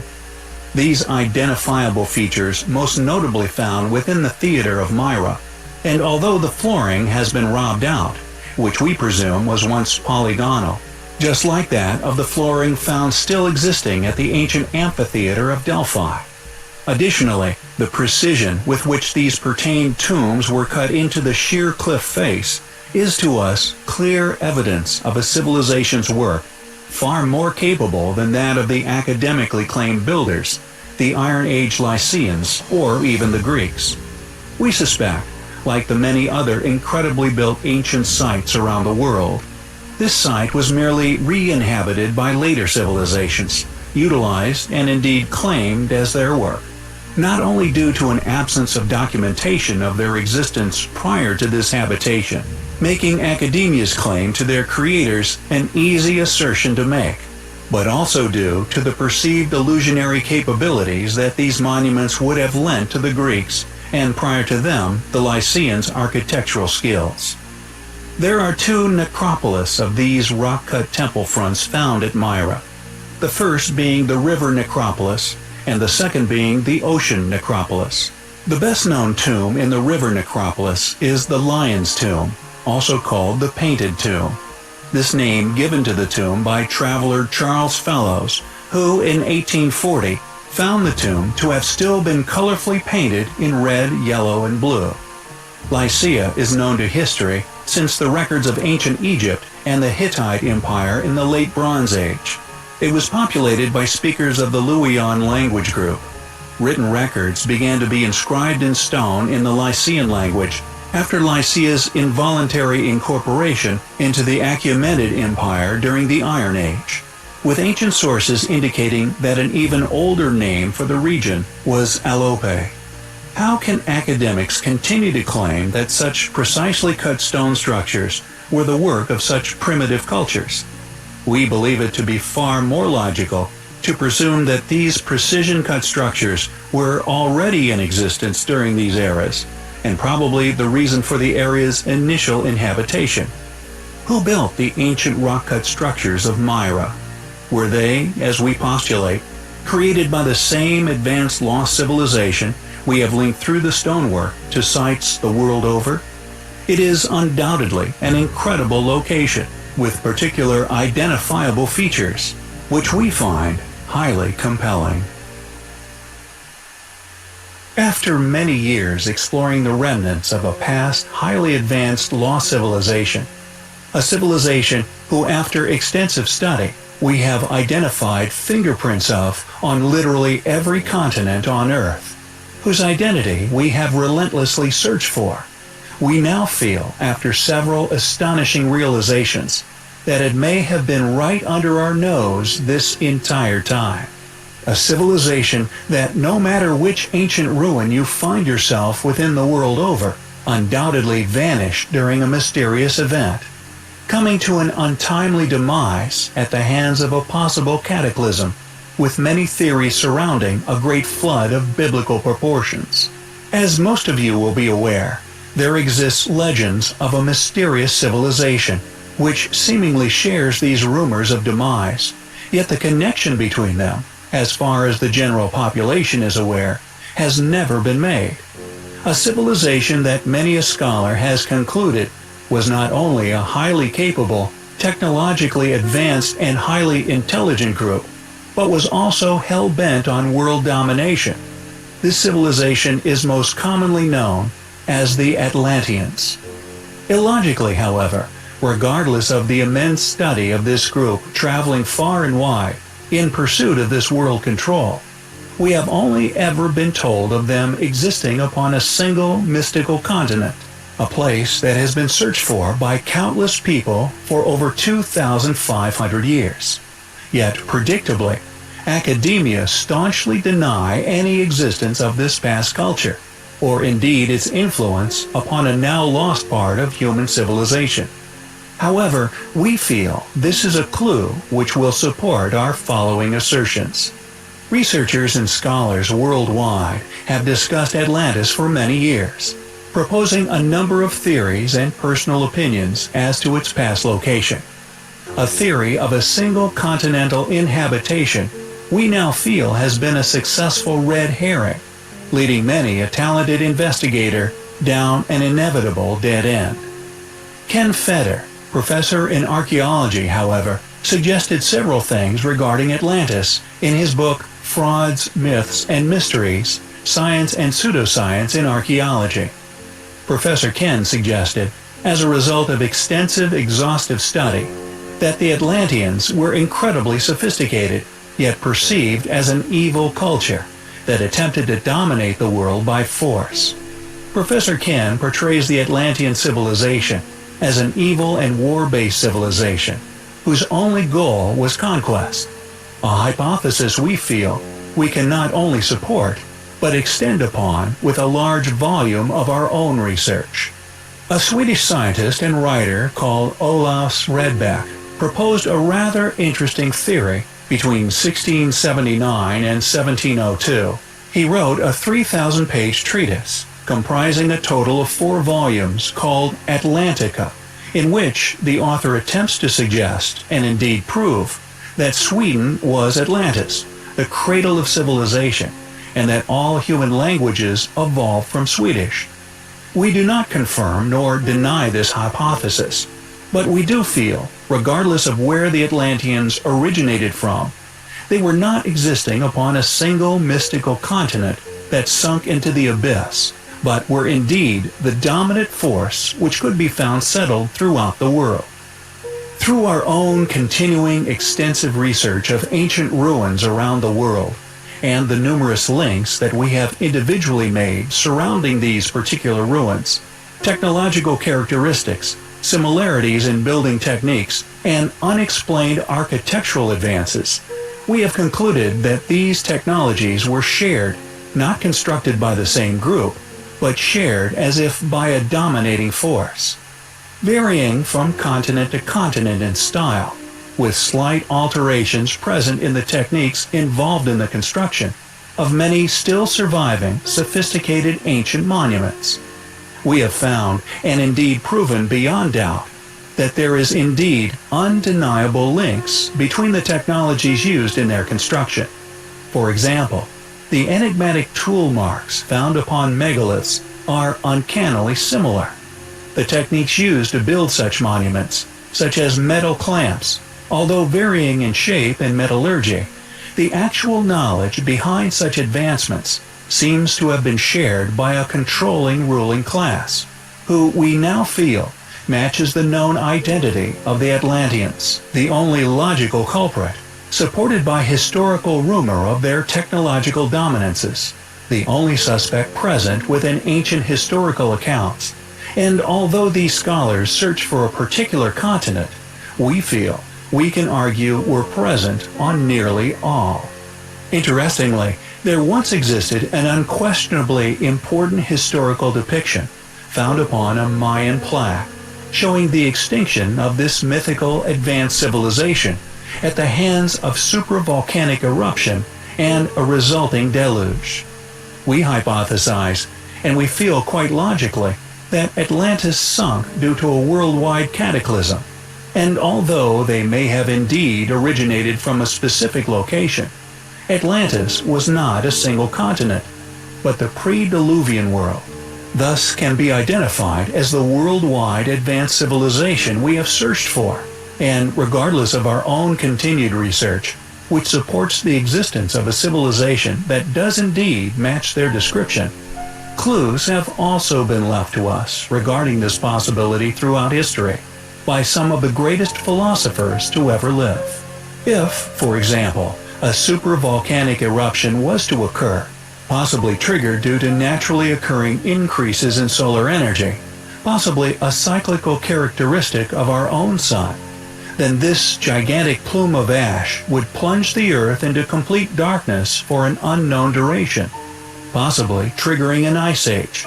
However, immediately prior to this plummeting of temperature, a dramatic increase in worldwide temperature would be experienced due to this belch of volcanic activity. This dramatic rise in global temperature would melt the ice caps at an incredible pace, flooding the Earth and thus giving birth to the legends of the sinking of Atlantis and indeed the biblical flood. This once existing artistic depiction of this event, created by a surviving Mayan artist, not only shows the eruption of a gigantic volcano, but a man in a boat attempting to escape this event, rowing away hopelessly into the rising deep blue ocean, surrounded by drowning parties and a sinking landmass covered in ancient pyramids which can be seen behind. This landmass, according to the artist, was known as Aztlan, which translates to English as Atlantis. Our theory that Atlantis was not one continent, but the actual demise of this worldwide advanced civilization, and indeed the world as they knew it, which sunk dramatically, subsequently reformed by this dramatic melting and freezing over the duration of mere weeks or even days, is also supported by a clue left by Plato. According to Plato, and indeed Greek mythology, Atlantis was protected by the god Poseidon, who for some unexplained reason made his son Atlas king of this mythical land. We perceive this explanation given by Plato as a clue to the fate of not only Atlantis, but the pre-Diluvian world, Atlas being the defining individual and indeed word which could unravel this mystery. Is it mere coincidence that Atlas is incredibly similar in lexical similarity to Atlantis, and also that it is the name given to the map of modern landmasses and indeed the oceans of our modern world? Could this making of Atlas as king by Poseidon, claimed by Plato, be an admittance to an awareness of the Atlanteans' fate by Plato himself, with Poseidon deciding the fate of Atlantis, the god of the sea, earthquakes, and thus cataclysm? Has this mythical continent of Atlantis never been found because we have already found it? Proof of their existence, and indeed inhabited landmasses, being all the existing advanced ancient ruins we so often cover here on our channel, which escape explanation, surviving above the waves. Not only has the ancient pyramids been found to have once been submerged under several meters of seawater, but countless other ruins we have covered also share this intriguing characteristic. Are we looking at the past existence of the Atlanteans every time we explore an as yet unexplained advanced ancient ruin? The instructors of these ruins, the font of this knowledge, having been the Atlanteans themselves, who, just like the legends tell of, met their untimely demise at the hands of a great deluge? We find the evidence to suggest such highly compelling. Mersin, a large city and port on the Mediterranean coast of southern Turkey, with some extraordinary ancient ruins. Named after an aromatic plant, Mersini, a genus of the myrtle plant family, a plant which has a deep and mysterious historic relationship with humans, still to be found growing in abundance in the area. A place which 17th century traveler Eviaci Liber wrote of, noting an ancient clan named Marcino Liber, presumably also named after this special species of plant. Excavated by John Garstang, who managed to examine 23 levels of occupation at the mysterious ruins. According to academia, the ancient fortifications found at the location were put up around 4500 BC, abruptly abandoned at some point within antiquity. That although obviously due to a cataclysmic event far before 4500 BC, is a date argued by funded academics worldwide. Our recent video explaining our own conclusions of this being due to natural cyclical solar activity, subsequently triggering volcanic eruptions, which in turn triggered great floods and a possible ice age, it seems struck a chord that some do not want resonating, with it being aggressively dismissed by a volley of objections coming from several directions and sources. Our own thesis, based upon personal, exhaustive, and detailed exploration, often accompanied by our own personal discoveries at sites the world over, discoveries never before made or indeed publicly shared. Often intriguing connections linking these ancient sites with each other. Our theory regarding their demise, however, has been attempted to be dismissed, seemingly en masse, in favor of a comet impact, with most of mainstream media, including Nat Geo and indeed the Smithsonian, not forgetting a certain suspiciously successful YouTube channel, which we shall not mention the name of, who we now perceive as controlled opposition to our own hard-earned discoveries and conclusions thereof, releasing a volley of opposing claims shortly before and immediately after our own release of information surrounding our solar hypothesis. This released within our video concerning Atlantis being that of the pre-Diluvian world rather than a single continent, with these mainstream entities pushing an opposing theory in unison relating to a conveniently timed discovery of a comet impact crater in Greenland. Additionally, we also believe we have unraveled, after some contemplation, their motivations for attempting to conceal solar activity as being the original causation. Yet, we will leave it up to you to decide why these ancient sites worldwide were seemingly all abandoned.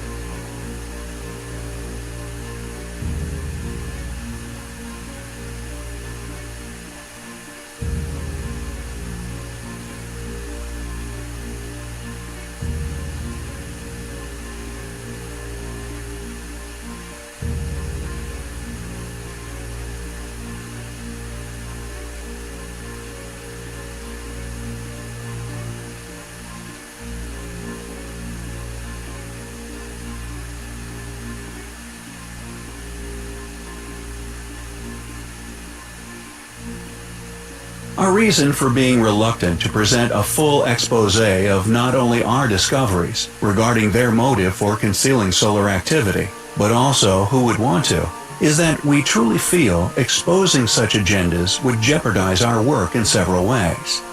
We may digress, however, if we continue our work along the same path. The astute among you may come to realize such motivations on your own. The focus of this video, however, is not solely regarding the recent attack we witnessed upon our work, regardless of the mountain of evidence we have surrounding solar activity.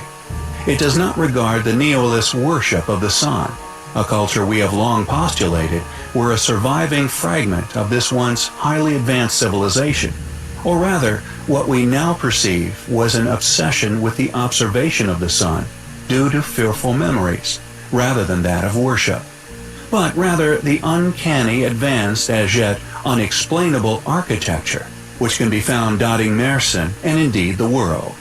Mersenne, like many other extremely ancient, well-built fortifications, became a part of many states and civilizations.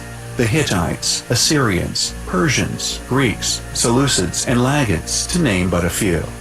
With polygonal masonry being one of the most easily recognized characteristics, a characteristics for all you amateur explorers out there to use, to easily identify sites as pre-Diluvian.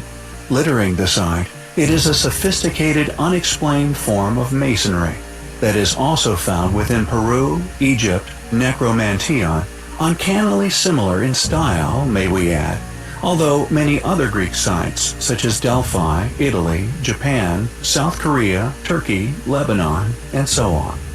A method of construction left by a civilization we now feel the evidence for the existence of, and indeed them being academically hidden, thanks to ours and others' exhaustive efforts, has become overwhelming. And our suspicions regarding the reasons for the concealing of them, and indeed the reason for their demise, are irrelevant. Even if subsequently blaming climate fluctuations upon our planet, on human activities, is not only incredibly profitable, but also a cunning method of controlling the human population. These circumstantial factors are irrelevant to the evidence of the past existence of this extremely intelligent, clearly technologically advanced and capable civilization. Evidence that has seen funded institutes scrambling to push specific opinions upon inquisitive minds. Regardless of whether we now realize the motivation behind the attack on our channel, undoubtedly being due to the fact that we are certainly onto something, regardless of Poseidon's trident, the undeniable links of this symbolic weaponry with modern-day destroyers, whether physical nuclear threats or spiritual depictive clues, indicators of specific human capabilities, not placed out of mockery, but a nod to those in the know, that if you watch our previous video carefully, will realize strongly supports our theory regarding the Atlanteans, Plato's clue, and academia's awareness yet concealment of such realities. These modern factors are irrelevant to our mission of unraveling the past. However, the fact that it seems that we must now tread carefully regarding the truth of ancient Earth, we do not find concerning, for indeed, we have long expected this reaction, a consequence we predicted would occur once we started to get close to a truth hidden by profiteering. Rather, we find it all to be highly compelling.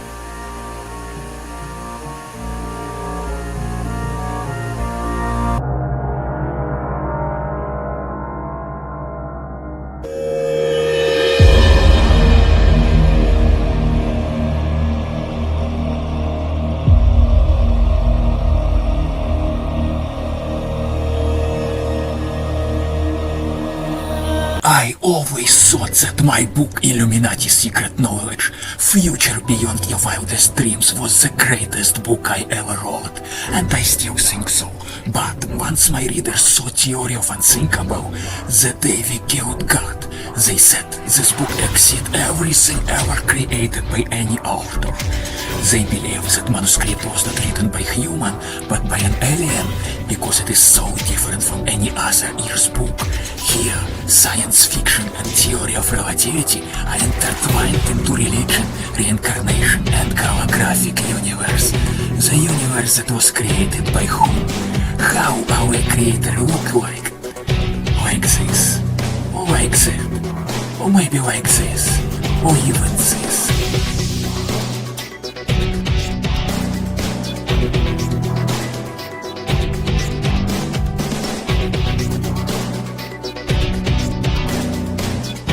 Most importantly, why he or she created a world that is full of suffering, inequalities and atrocities. Heroes of this prophetic book embark on a journey that will take several lifetimes to solve the millennia-old enigma. Unexpectedly, they come to a conclusion that we live in a holographic universe, simulation run by an entity or entities that are hell-bent on ending human race, failed experiment, despite their being worshipped all across the globe. The problem is that God exists in an entirely different dimension, using digital avatars only to visit our world, and does not comply with any universal laws of physics. It will take theory of unthinkable to do something so monumental that nobody would even dare to think about